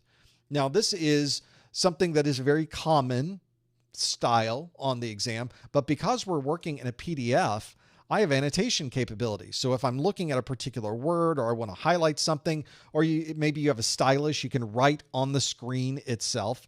This is something that can really help you for those. Also, something that might help you, you'll notice that if you just want to know whether it's A, B, C, or D, you can go to page 31. We're on page 5 now. That would require scrolling through this book to get to page 31. Same thing for the details. It's on page 43. But instead of scrolling through the book, I created links for you. So all you have to do is click the words, the details, and it takes you to page 43. It's not a highly involved bit of technology, but it does come in handy. And here's the question again. And I give you the answer. In this case, the answer is C. The print driver is configured for PCL. And for every question in this book, I give you an explanation on why that is the right answer. And you have a lot of detail here that describes what PCL is. In fact, for all of the abbreviations in the explanation of the questions, I try to spell out everything so that you're not scrambling or trying to understand what that particular acronym means on that particular page. The one thing that I think is important, though, is when I take these exams, I often get the questions wrong. And a lot of the Q&A that I have found don't give you any feedback as to why the wrong answers were wrong. So one of the things that I do in this book is I document every incorrect answer. So if you chose A, printer driver specifies secure prints, I tell you why that's not the right answer. If you chose B, faulty network cable, I explain why that's not the right answer. And if you chose D, application is not authorized to print, and I explain why that's not the right answer. So you get this full circle all the way around. It's a full learning experience where even if you don't get it right, Now you understand why you didn't get it right. And the next time you see that particular topic, you'll not only understand the wrong topic, you'll understand the right topic. In fact, I would recommend if you go through this book and you're just getting right question after right question after right question, which is great, I highly recommend you look through the wrong answers as well, because they come directly from the exam objectives. And it's very possible your exam might have a question on secured prints or faulty network cables or authorization when you're printing. Those are topics from the exam objectives. And if you read the question and you have no idea what the question even means, at the very bottom is a link that takes you to the Professor Messer website where you can look and view the video associated with this particular question. Now, because this is a PDF, I can use my back button to go to where I started. You may not have even realized your PDF may have a back button in it. Not all of them do, but all the big ones do, all the important ones. So we'll click our back button and we're back to where we started. And then I can go to the next question that's on this list. Those are my practice exam questions. Being able to break this down and understand it is something that I think can really help you in the final stages of your studies. And it gives you high quality, well vetted. I wrote every single one of these questions, so I know these are good questions for you to be able to use. And I even used good grammar. I know, difficult to believe considering today's live stream, but it is true. This is something you can find on our website. And if you buy the Core 1 and Core 2 together, get a little bit of a cost break too, which is also very helpful for those of you getting into those final stages of your exam studies. Find out more at professormesser.com/core1pe. This is another great place to go to learn more about getting ready for that final push for your exam. Something else that might help you is something you can get for free. I love free. Go over to the CompTIA website and download the CompTIA Exam Objectives. You may be saying to yourself, we've heard CompTIA Exam Objectives many times today. Yes, you have, because it tells you everything you need to know to pass this exam. Here's a copy of the objectives. They are delivered as a PDF. There's something you can download directly from CompTIA's website right now, and it breaks out for you every single bullet you need to know on the exam in every single section. So if you're ever trying to determine, am I really ready for this exam? Am I not ready for this exam? Do I really understand everything that's expected of me? This is your checklist. This gives you that breakdown of everything that's important for this particular exam. And it just goes through all 5 of those domains to figure out the details. Here's the acronym list even at the end. So if you want a list of acronyms, it even puts it at the end of the objectives. You can, of course, go to your favorite search engine, look for CompTIA Exam Objectives. That's a great place to go. Or you can simply go to professormesser.com/objectives. I have you a link there that takes you right over to the CompTIA website. Absolutely free, something you can work through on the exam objectives. You should absolutely use those for your studies. We do one of these study groups every month. We, of course, have another hour of Q&A coming up, so don't go anywhere. I want you to ask questions of me, and we do that in our after show coming up right after this. But, of course, we do one of these study groups for Core 1 and Core 2 every month. We have our Core 2 study group coming up on November 7th. That's 2 days from today. So if you're studying for Core 2, that'd be a good time to come back, see if you know the Core 2 materials. We also have more already scheduled on December the 3rd and December the 5th for Core 1 and Core 2. And we've got some networking and security dates also in December. If you're ever wondering when the next live stream is going to be, we have events on our Discord server. You can find the events channel there, and they are always available on my website at professormesser.com/calendar. Well, we have gone through an entire hour of Q&A already. Can you believe it? But there's more Q&A to come. But at this time, instead of me asking you the questions, you're going to ask me the questions. That's our after show. Stick around for that. That's coming up immediately after this. Don't go anywhere. Don't forget about our discounted vouchers. Save a few bucks. Instead of buying it for full price on the CompTIA website, go to professormesser.com/vouchers if you happen to be in the U.S., Canada, or U.S. territory. We also have our course notes and practice exams available on our website. Find out more at professormesser.com/1101success. And of course, we're on your favorite social media sites. If you like to visit your Discord server, you like to go to Facebook, you like to go over to Google+, maybe not Google+, but you'll find that at professormesser.com/ the name of the site you'd like to find us on. Go to /Discord, /Twitter, /X, /YouTube, /Instagram. Those are great places to go to find anything happening here at Messer Studios, and might help you also for the things you're working on. Well, that brings us to the end of our first hour. Stick around for the after show starting right after this. Thank you so much for joining us in this first hour, and we will see you next time on the A+ study group. Thanks, everybody. Okay, I'm going to get a sip of my beverage, and we need to revert back to the full screen view. There we go.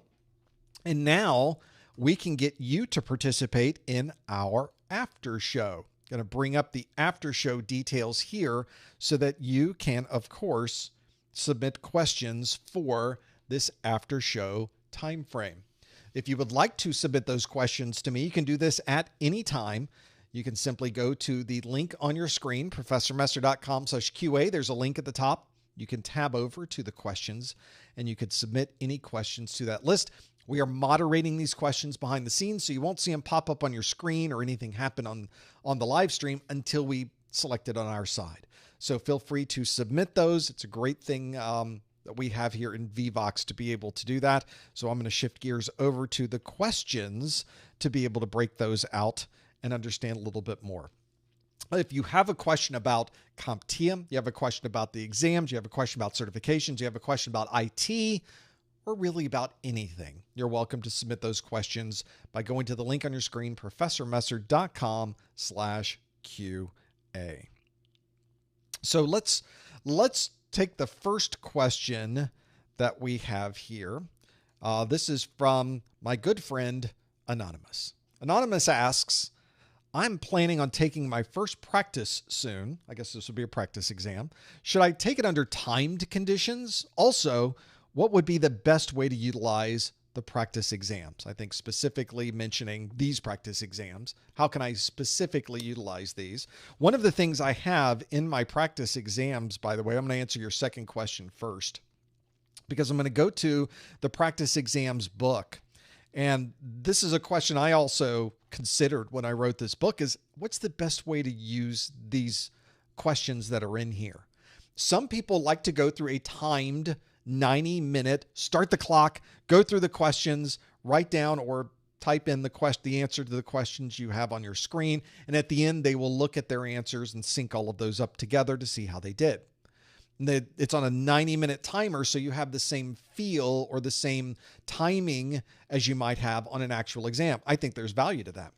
But some people like really going through the details of the questions and really pulling apart everything that's expected in more of a casual environment. So in the book itself, I have a section right at the beginning, literally called How to Use This Book. And so I wrote a lot of different tips and tricks and how you could do this. Not only functionally what you click on the screen to be able to use this, and I even say you may want to set a timer when you start your practice exam, because time management is an important part of this exam. The 90 minutes go by really, really fast.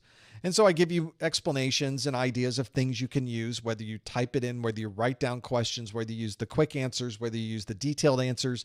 I give you a lot of different options in here. And so I try to give you scenarios that might work depending on what you want to do. Everybody studies a little bit different. Some people prefer that very tight timing. Some people might use there are 3 exams in the book. In the first exam, you might want to be a little slower, not have it on the clock. But maybe on the second exam, you want to add a timer to it. So you've got the option in the book to do it however you would like. You just need to find the way of study that makes sense for you. And I think that would be a good way to approach that particular issue. Maybe that's one that you can also consider when you're planning out how you want to do it. Maybe you should already have a plan in place. Some people do the entire thing on their own time. Some people use all 3 of those exams as 90-minute time scenarios. So it's completely up to you and how you would like to use it. That's one of the benefits of having it in this format. Not only does it make it available to everyone because it's a PDF. It doesn't really matter what operating system you're using, or it's in a printed book so that you can take it along with you, which is kind of nice as well. Let's keep going through this list. Here's a pretty good one to focus on, and a pretty common question. This is from Eddie, who asks, after getting your cert, what are the best jobs to focus on with no experience in IT? I'm going to say first, let's change the focus on this particular question, because this really should be, what am I trying to accomplish in the world of IT? Do I want to get a job working on a help desk? Do I want to get a field service technician job? Is there a workstation or operating system administrator job that's available? And you want to be able to pick the right credentials, the right certifications for that particular role. If you're trying to get into a networking role, you may not necessarily want to take the A+. If you're trying to get into a starter entry-level help desk kind of role, you might not want to take Network Plus. So you want to pick the right cert for what you're trying to do. It would be kind of backwards to simply choose randomly a cert, earn that certification, and then say, okay, I got my cert. Now what do we do with it? That's sort of backwards. We want to know what we're going to do with it. And then we need to set up a plan to do that. So we're looking through jobs in your area. Have a look at what jobs are open and might fit your expectations and what you happen to know. So if you've never been in IT before, and it certainly fits in this scenario, because Eddie asks, what are the best jobs to focus on with no experience in IT? And that's your entry level, your first foray into the world of information technology. What would we want to do? So you want to look at jobs in your area and you want to see what they're asking. Entry-level positions like help desk, remote desktop support, maybe field service support. Those are entry-level positions in IT, very common ones. There's others, of course, that are in the world of networking and security and other entry levels that you might find. But I would say the vast majority of entry-level positions tend to be more on the generalized side of IT. It's not always the case. You never know what you might find in your particular geography. I would then, once you know what jobs are out there, see what they want. Do they want you to have an A+? Do they want you to have a Network Plus? Do they want you to have a Security Plus? Got other options out there.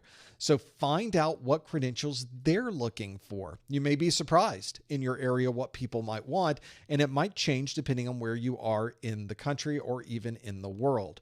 So that's what I would focus on. If you want to get a summary or more detail really into this process, I have a video on this, of course. It is part of the YouTube video description of this video of how to get a job in IT with no experience. That's the video. It's a big video. It's like a 30-minute video. But as many of you are probably aware, if I do a video, it is a very jam-packed video full of data. And I give you a number of different criteria. I call them elements in the video. These 4 elements that would best position you to get that very first job in IT. And they are things like a formal education, industry certifications, being able to have some type of credentials like an IT cert, and then maybe having some practical experience would be good. Practical experience being one of the not necessarily professional experience, but practical experience, having worked on these technologies before. That may be your home lab. And then lastly, you know someone who already works there. We often overlook that last one, but having friends, having associates, having other people in the industry that know you can certainly help you when you're on the job hunt. And that's something that never ends, by the way. You should always be doing people networking throughout your entire career. That's one of the reasons LinkedIn exists as a website, is to be able to have that professional people networking website. It's not YouTube. It's not Facebook. It's not Twitter. It's more of a different approach to being able to keep track of other people that you know in the industry. And I've used LinkedIn for, well, since it's been around, really. And being able to keep track and communicate with people that I've worked with in the past can be very valuable when you're reaching out to see what other jobs might be out there in the job market. That's what I would recommend, is kind of focusing on those 2. Have a look at what your strategy is. Then you might also look through that video to see what other things you may be able to do. It's never one thing. Sort of the way it works with anything, really. It's never one thing. It's always multiple things that you would want to step through. And this is a really good example of how you want to, of course, get your cert, but you may need other things as well to help you get you through that job hunting process and being able to work through that. Let's do some more questions on this list. If you would like to submit a question, we have the link on your screen. Go to professormesser.com/QA. and you'd be able to submit your question right there at the top of the screen. I'm going to flip through a few more questions that you're sending in. Let's see if we can work on these and being able to break these down just a little bit. There's a lot to go through in these exams. I think this would be a very good one to be able to work through. I've got these. Some of you have even put some of these on the screen. Some of these are very broad as well. This isn't really an IT certification question, really more about what we do here. It's from Will, who asks, what made you start on YouTube? Well, here's an answer for you may not have expected. I did not start on YouTube. Didn't do it. YouTube was not the first platform that I used to publish my videos. And you may be asking yourself, why didn't you go to YouTube? Because YouTube did not exist. When we started this, the idea of being able to have this training material, which at the time was all behind paywalls and very expensive paywalls. And we thought, what if we could put all of this content on the internet for free? Because the internet existed, YouTube did not exist. So the very first uploads that we did of our training courses were done on a platform called blip.io. For those of you that go back a while, blip.io is no longer with us, sadly, but we did 1 million views on blip.io during that time frame. And blip.io at the time didn't have HD. Everything was submitted as 480p, which at the time was about what we had technology-wise. This was back in 2005, 2006, somewhere in there, that time frame. So you're talking a good number of years ago to be able to have those online. And then obviously we got to a point where we wanted to do more HD, 1080p, HD, traditional high definition. And blip.io did not have HD.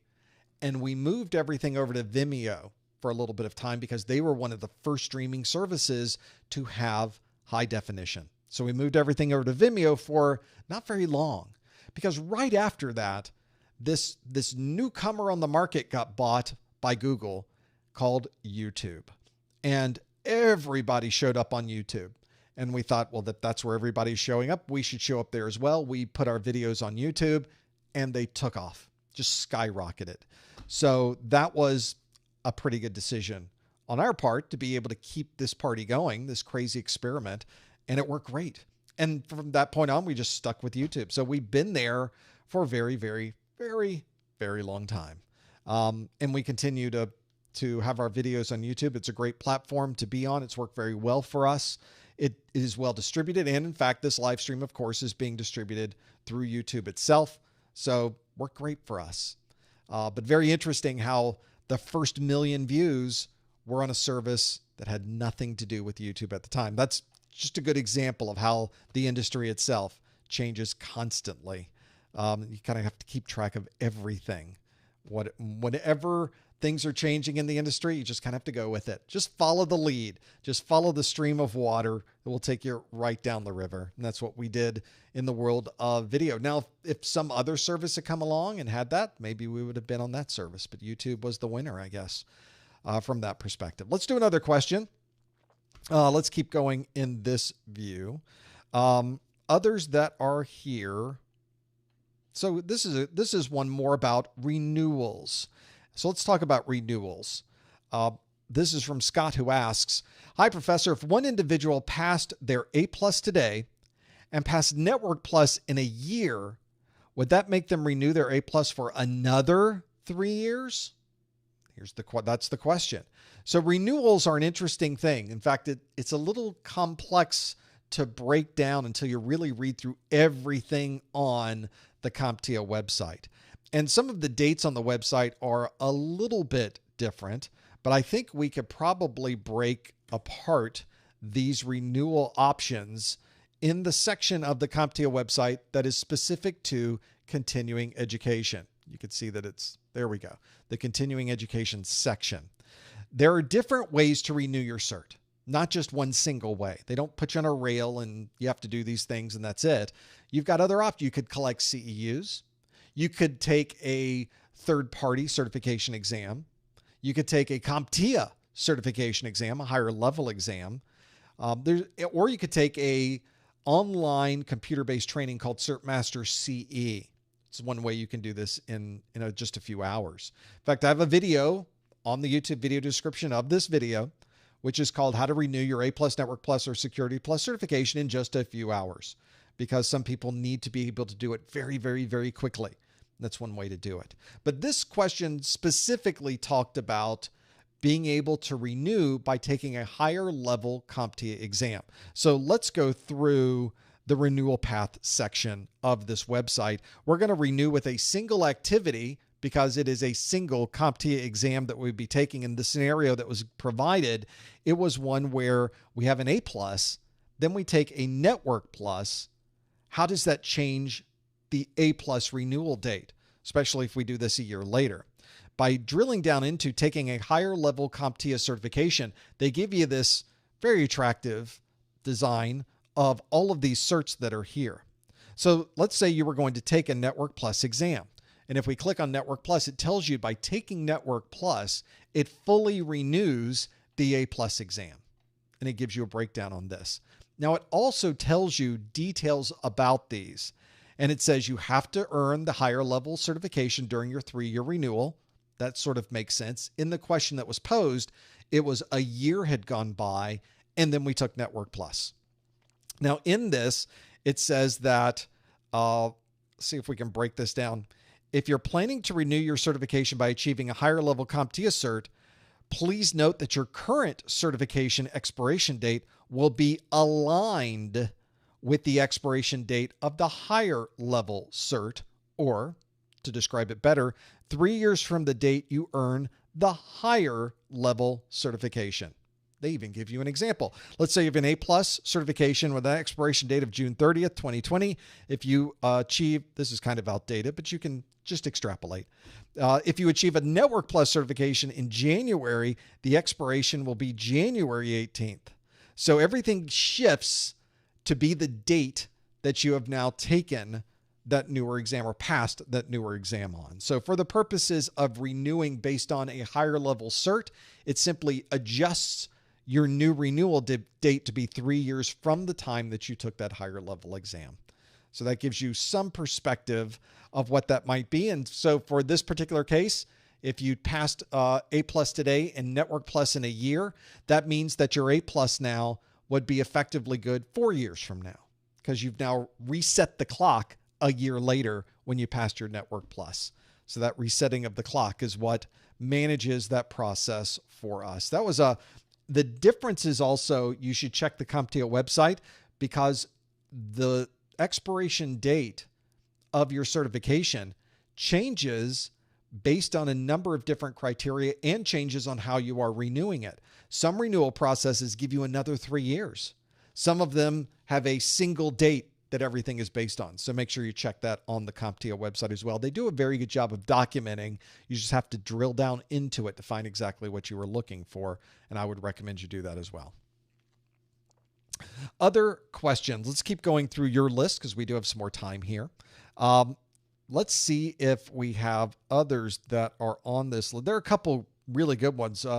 Another question from my good friend Anonymous, who says, what would be the best way of learning port numbers? Feels like rote memorization without any application for them. And I would sort of agree with that. I think it does feel like rote memorization if you've ever gone through these before. Let's bring up the exam objectives again, because I think that's a good place to start when breaking these out. The exam objectives themselves have a section, section 2. In fact, let me put this on a scrollable view so I can really show it to you. Let's do this. So in section 2.1, there's an entire section of domain 2 that says compare and contrast transmission control protocol, TCP, and user datagram protocol, UDP, ports, protocols, and their purposes. And all of this lists of protocols on the screen is what we need to know. You can see I even marked mine up a little bit in this PDF.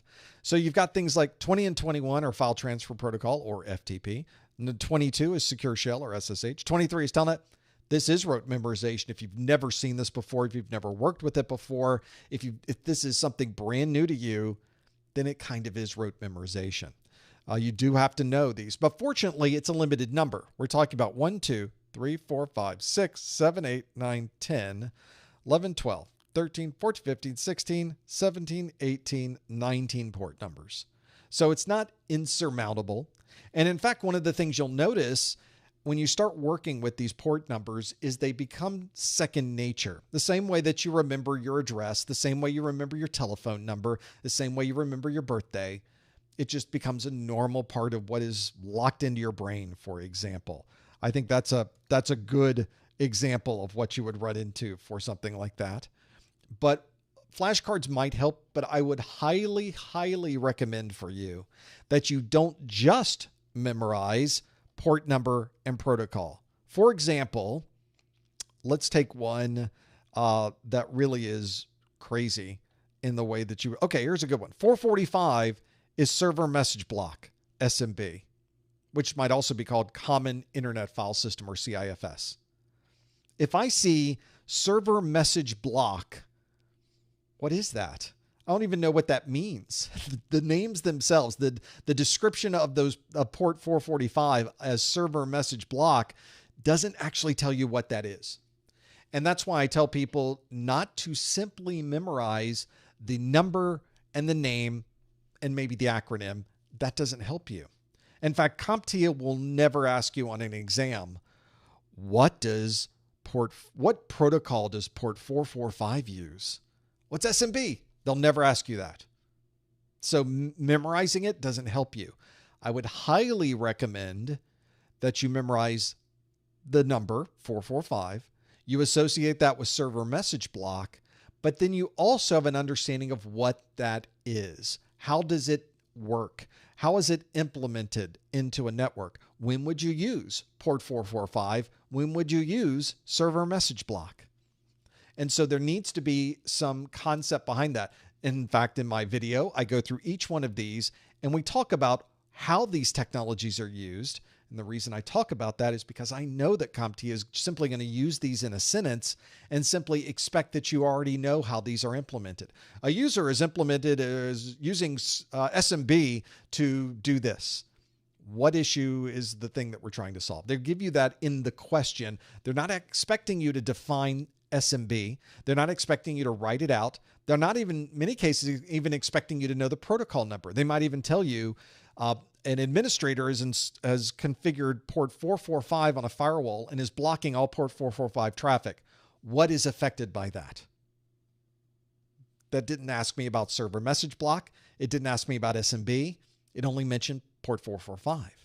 So in the video, I tried to describe to you server message block, commonly used by Windows. It's used the internal process that Windows uses to transfer files between systems, to save a file on a share, to print to a network printer, all uses server message block, which means any of that internal Windows traffic will commonly use TCP port 445. That's the context you need for this particular question, for understanding what's important about port numbers. And I think as you go through the process of understanding this list of 19 port numbers, it's not just important to know the port number and the name, know how it's used. And that's the secret to this. Maybe it's flashcards is the best way to do it. It's a very good way to do it.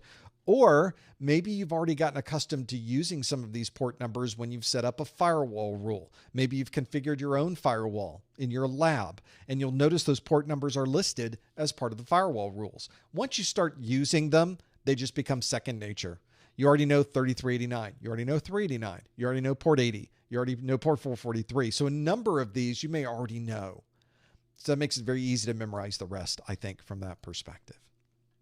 Let's do some more questions. You're submitting such great questions. You can submit them at any time on the link that's on your screen. Go to professormesser.com/QA, and I'll be glad to focus on that. We've even spoken a little bit on this today. Thank you again, Anonymous, for sending this one in. And the question is, I've heard from my classmates/professors that, quote, everyone starts at the help desk position, end quote. I'm sure they sound just like that. Is that necessarily true before branching out? Well, this is probably a it's kind of an easy answer. It's kind of the easy answer to have in this mix, because I think most people think about entry level into the world of IT as being a help desk position. But I will tell you, it's not always a help desk position. There are a lot of entry level positions in the industry. I'll take a very, not necessarily unique example, but certainly one that is not quite as popular as help desk, but one that you'll certainly find. If you're in a very big metropolitan area, there will most likely be some very big companies based there. And a lot of these companies will have help desks, which certainly have open positions. And I think for the vast majority of entry-level positions, it often is some type of help desk, service desk, remote service, field service. There's always some lower level, entry-level service desk type. But in some cases, you may find that an organization has a security operations center, a SOC, SOC. That security operations center takes calls for the organization that focus on security concerns. It's not the traditional help desk, really it's not the networking team. This is about security issues for the data of this company.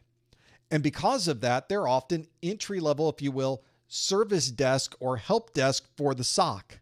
So even though it is you're answering calls, or you're taking scenarios, or you're looking at alarms and you're sending those alarms out to the right people to be able to address the problem, they're very security focused. So it's a security position. Same thing applies if the organization might have a NOC, NOC, a Network Operations Center. Not a traditional help desk, not really a security desk, more of a networking approach. So how are the routers and the firewalls and the switches and all of the other networking infrastructure devices for that organization? That is the part of the organization that handles keeping the network running. So there's a lot of great entry-level positions, especially if you're interested in networking. Those are relatively niche, though.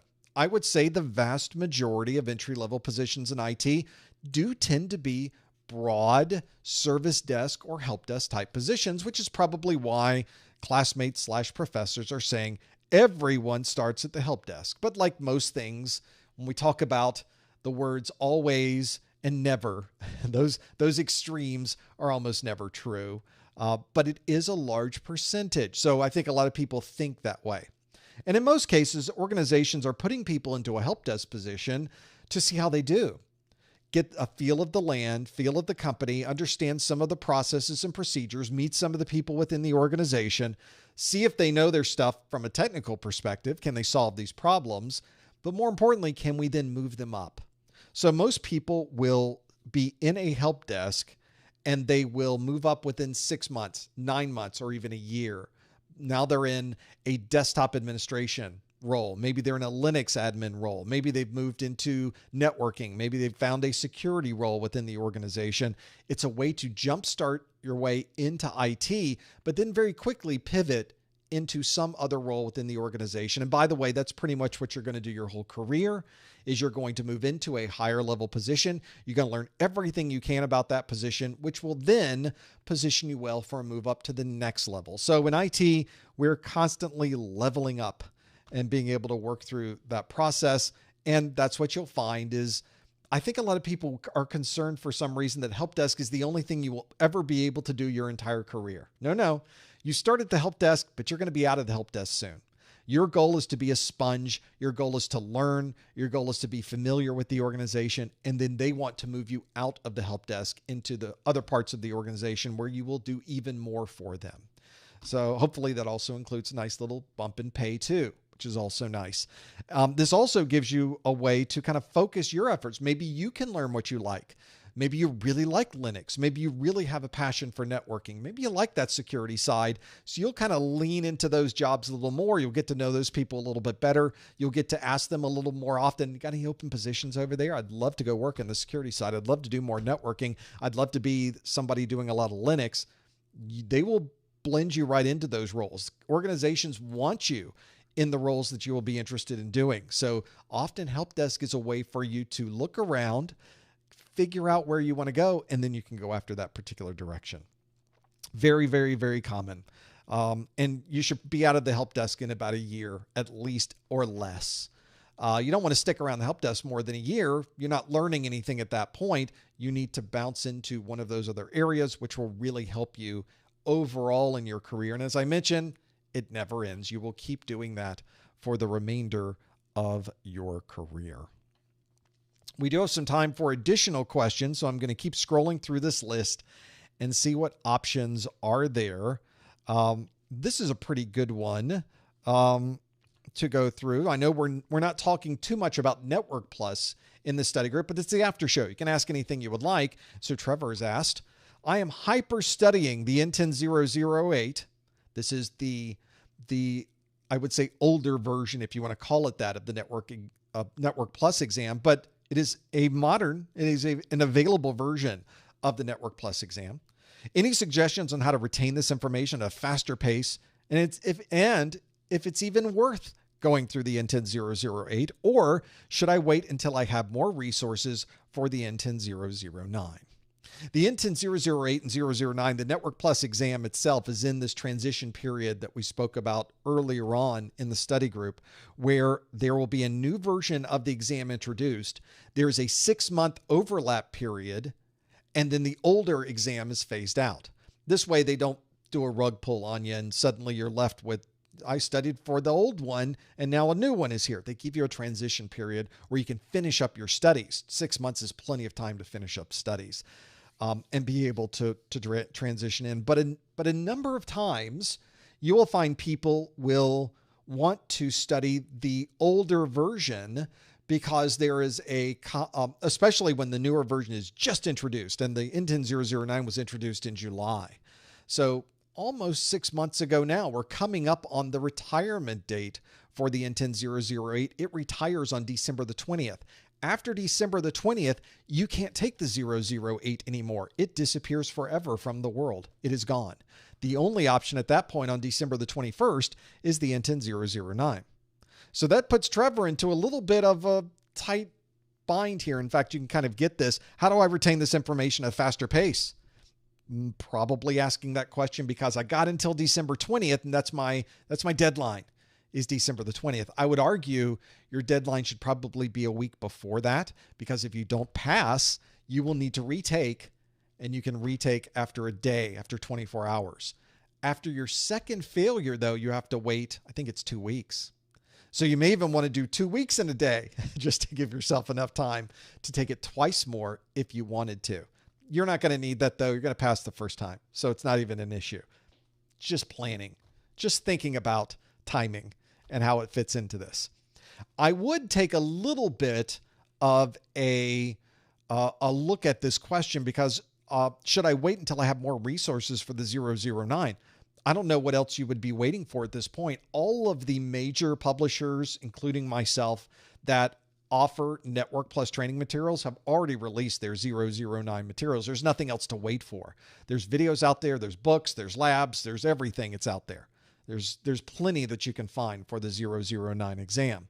So if you're looking at the timing of this and you're thinking, oh, the holidays are coming up, I have things happening at work, there's things happening with the family, December 20th is a tight date to meet.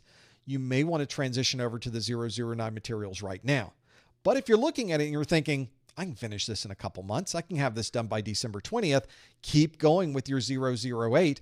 As I mentioned earlier, when you pass your exam, you are Network Plus certified. And that doesn't matter which version of the exam you took. You earn the same certification whether you took the 008 exam or the 009. Your certification doesn't say 008 or 009. It simply says Network Plus.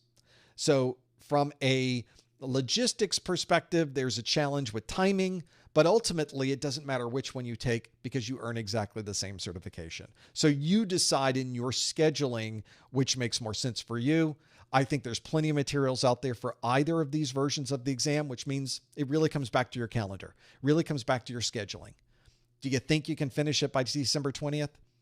The other thing I'll tell you, and this will take a little bit of the pressure off, if you will, is there are minor differences between these two exam versions, but they are kind of minor. So let me bring up, since we're here talking about it, let me very quickly bring up a comparison of the 008 exam with the 009 exam. I have a graphic that I created. Everybody needs a Venn diagram. And so I have one for you. This Venn diagram is about the 008 exam and the 009 exam. This Venn diagram shows the two circles. The circle on the left is the N10008. The circle on the right is the N10009. Now, one of the things you'll notice from visually just from this is that the 009 circle is a little bit smaller. That's because if you were to count up the number of bullets on the exam objectives, the 008 has 590 objectives. Well, they shrunk it down just a little bit. For those of you, I go back to the question where they said all these port numbers and all these things to memorize, and CompTIA thought there is a little bit of rote memorization. We should probably transition that over into more of a practical knowledge. And I think they did with the 009, 430 objectives. So there's 27% fewer objectives on the 009. You'll also notice that there are 290 of those objectives, or 2/3 of this exam, are shared data from the 008. So if you were to transition from 008 studies and you thought, I'm never going to make the December 20th cutoff, let's shift over to the 009, at least 2/3 of what you've learned is still good. However, 1/3 of the new exam is brand new content. So 140 new objectives on the new version of the exam. So there is 1/3 of the exam that you've never seen before if you've been studying the 008. So make sure if you transition over from the 008 to the 009, you get materials that can give you that extra third. That's going to be an important part of this. I often tell people, and you hear me say it constantly on these live streams, always study from materials that match the version of the exam that you're planning to take. That's because the 008 book is going to cover everything in the 008 circle and nothing more. A 009 book is going to cover everything in the 009 circle and nothing more. So you would never want to study from 008 materials and then go walk into the 009 exam, or vice versa. You will be at a significant disadvantage, and I do not want to see that happen to you. So just another thing to keep in mind. If you ever want to see these Venn diagrams, I have one for every course that I've done, the Network Plus, the A Plus, both of the A Plus exams, and the Network Plus. So we've got at least some comparison there that we can use during that transition period. Obviously, by December 20th, none of that Venn diagram matters anymore. The 008 goes away, and we only have the 009. So it kind of makes sense when you're looking at it from that perspective. Thank you very much, Trevor, for that question. Hopefully that's giving you some insight into the process. Let's keep going in here, kind of break down what these happen to be. We've got other questions that have been put into this list. Here's a pretty good one. This is from, put this on the list, from my good friend Squish, who says, will AI be part of a revised A+ certification in the near future? I haven't heard of that. What's AI? Do you know what it is? Never heard of that.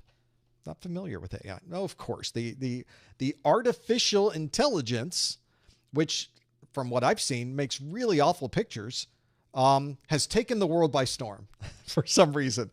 There's obviously a practical side to AI that we don't generally see in the world of published articles and things on the web that want you to read. But there are functions within the concept of what we are calling artificial intelligence that have a lot of effect on certainly large amounts of data that we need to analyze in many of our organizations. So obviously, one of the things that we commonly see in our certifications from CompTIA is they update these certifications every 3 years. There's a great benefit to that, of course, because now we are able to add on things that are new in the industry, and we're able to take away things that have faded out of use. And so that's why when you look at the current A+ certifications, one of the things you'll notice is that it's relatively up to date. Everything that's in the A+ exam objectives, you can walk into any data center in the world and you will find these technologies. You're not going to find a lot of outdated, not used, ancient mentions in the exam objectives because they update them every 3 years. Something I often see online is people say, well, I took my A plus 10 years ago and it talked about these things. I couldn't imagine taking that exam today and still talking about that. Well, you don't have to imagine it because you don't take that same exam today. You take an exam that has now been revised 2 or 3 times since then to always be up to date with the latest objectives. But let's look at, since you mentioned, what about objectives on this exam? There will be new versions of the A+ exam that come out, and there are new topics that are added to this list. Those topics might include things associated with artificial intelligence. There are changes to cloud computing technologies on there. There are new computing technologies that have been added to a newer A+ that may be coming next year. So there are always revisions to these exams for A+, Network+, Security+, and others. And it would not be unexpected to find topics associated with the world of what we are calling artificial intelligence into that list. So this is one that in some ways, the industry and perhaps the media in general has perhaps overhyped the perspective of what AI is going to do to this industry. I think there are certainly places where AI would apply, especially in the world of big data, being able to analyze these enormous chunks of data that we are storing and being able to correlate between that data. But from a day-to-day perspective, we've been doing automation in our technologies and being able to look for things happening in our networks and being able to react to those things. We've been doing that for 30 years in this industry. There's nothing new about waiting for an event to occur and then automating the processes that occur after that event to make it so that you don't have to be there. If anything, we're really good at that. We don't want to wake up at 3 a.m. and address some type of low disk space issue when that could have been identified automatically. It could have been resolved automatically, and you simply get an email that you happen to see when you wake up in the morning saying there was an out of disk space condition. These particular files were removed or moved somewhere else, and now everything's running fine. That is in many ways what people think AI is, even though, of course, it is not. In fact, the AI that is being pushed is not really AI, but I think in the world of how we talk about technologies, we often have to bend our definitions of things just so we know we're all talking about the same thing at the same time. So I think that finally, whenever now we have family members, we're coming up in the holidays, and they always ask the question, because you're in technology, you work with computers and networks, and nobody really knows what those things are. And they often will ask, even today, to me and say, what is it that you do anyway? So finally, you have another bullet point. You could just say, oh, I do a lot of stuff with AI. That's it. You're done. You don't have to say a lot more after that. Oh, I've heard about that. That's pretty interesting. I've got a picture that I made with AI. It's great. It's a duck, and the duck is singing, and he's wearing a top hat. There you go. That's what I do. I make pictures of ducks that are singing and are wearing top hats. We can be so proud. I'm actually fine thinking my family would understand that aspect of what we do. Maybe it makes more sense when you put it in that context. I look forward to your pictures of ducks singing with a top hat in my inbox. Please don't send me those. Next on our list, we have a few more minutes for questions, so let's keep going through that list and see what other things you have put in there that might be a little more focused on a professional topic than ducks and top hats. I think there's a pretty good one. We'll go with anonymous again, mostly because I really like this story and I think it's something that everyone else should also see. This is from Anonymous, who says, my videos got me the A+, the Network+, and the Security+. The A+ got me my very first IT job. At that job, I then acquired the Network+ and Security+. After 13 months at that job, I was able to land a security analyst position for a local bank. That's the process right there. Anonymous continues, I just wanted to thank you because without your videos, I wouldn't be where I am today. Well, I'm glad the videos were able to help, but as I often say in this live stream, I'm not the one that watched the videos. I'm not the one that took the exams. I'm not the one that got the job. I'm not the one that kept studying, got my Network Plus and Security Plus, and I'm not the one that got into that security analyst position for the bank and got that position. So I will take the slimmest of credits that you want to put in here, but I'm going to turn it back on you and saying nice job at applying the position and the tools available to you to move up, to level up in the industry. This is exactly the story that I mentioned earlier, except now it's in a very practical form right in front of you.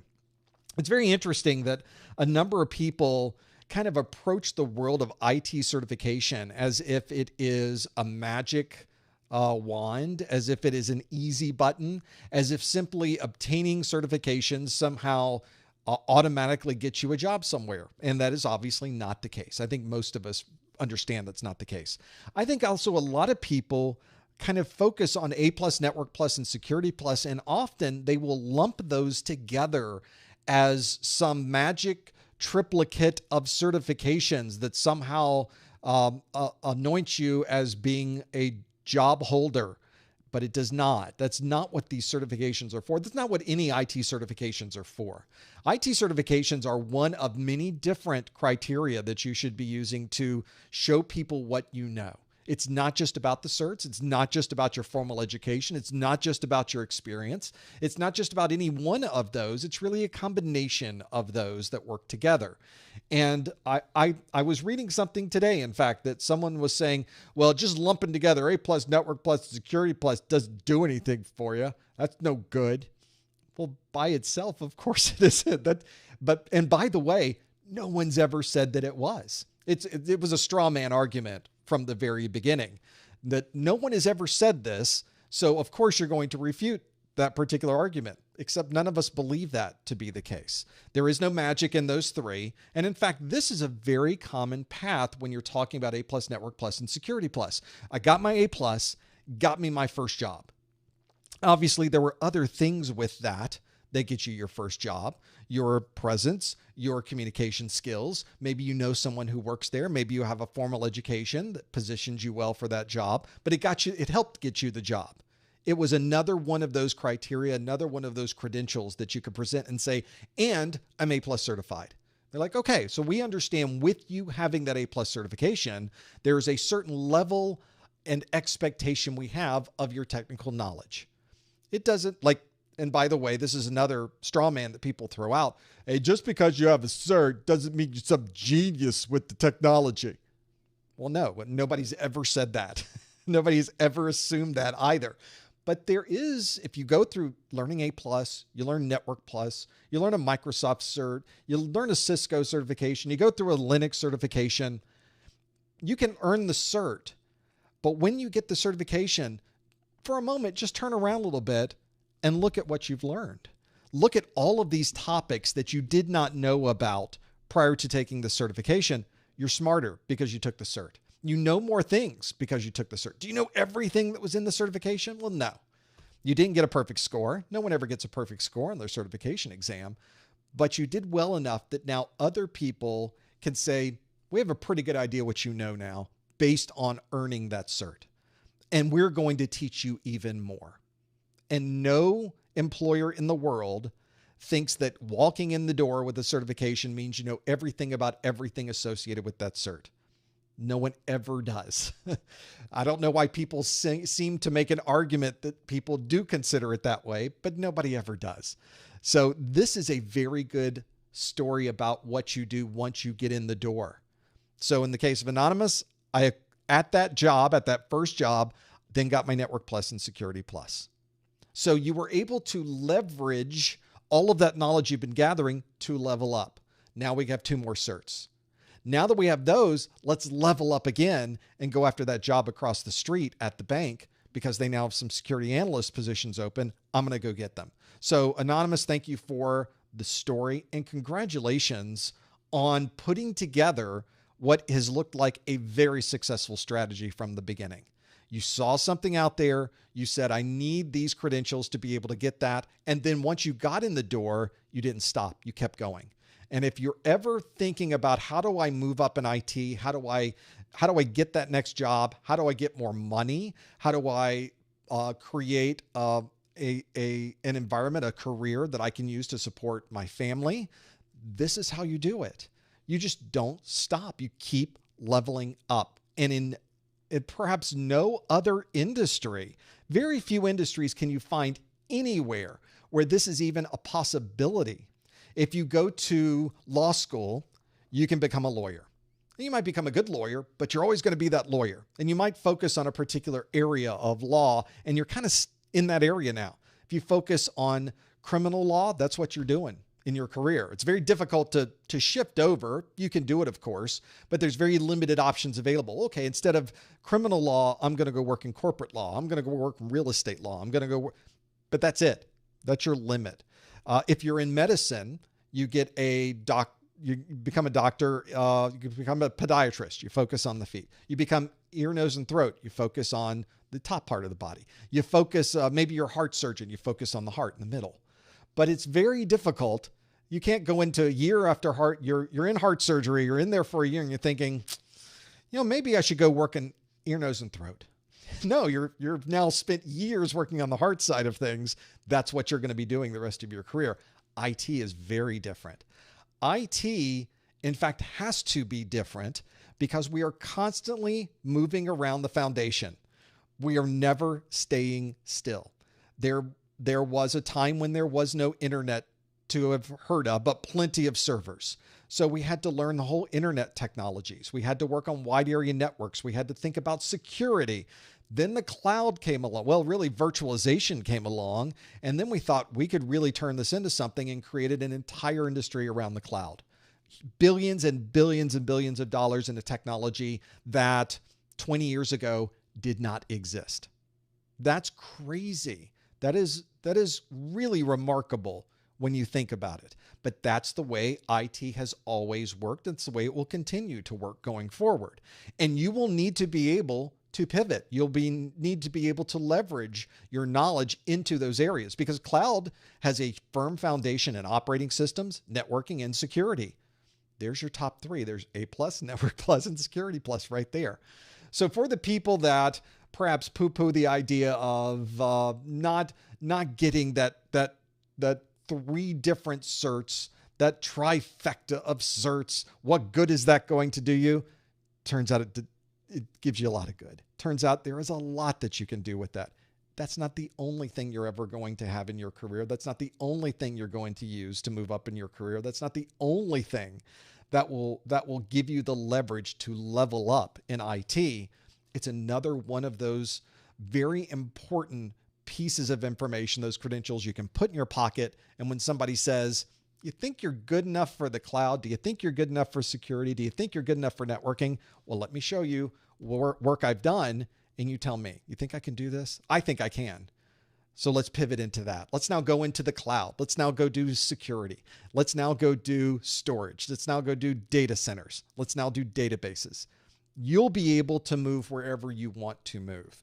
And very often it's whatever you would like to do rather than what someone else would like to do, which also gives you more flexibility in your career and allows you to move to a different company, to a different organization, doing a different thing because you've built the foundation to get there. And by the way, once you're there, the foundations will continue to move. And 10 years from now, we'll have a whole nother set of technologies that we built on that we will need to know about, that maybe AI does become the thing. Maybe the cloud does suddenly explode. Maybe we've got tons of information and data that we need to be able to manage. Maybe it's all about operating systems. We don't know until we get there, but we have to be ready. And these are the foundational topics, tools, certifications, and technologies that are going to give you that leverage when that time comes. You just have to be ready when it happens. And it's not going to stop here. It's going to keep going the rest of your career. You will constantly be learning. You will constantly be trying to improve yourself. You will constantly be trying to level up. And it's disappointing sometimes that people will have a very myopic view of this. They will only see it as, here's what I'm doing right now, and I could go be a bartender and make more money than someone on a help desk. That might be true, but only for the first 9 months. And then suddenly now your career explodes. IT is a great place to go. It's what I have done my entire career prior to this point, being a systems engineer, working with McAfee, working with Palo Alto Networks, being that systems engineer who's designing the networks, implementing the security technologies, doing the hands-on, because I think it's important to prove to you that these steps and processes work, and they work extremely well. And I am evidence, along with other folks, of exactly that happening every single day in this industry.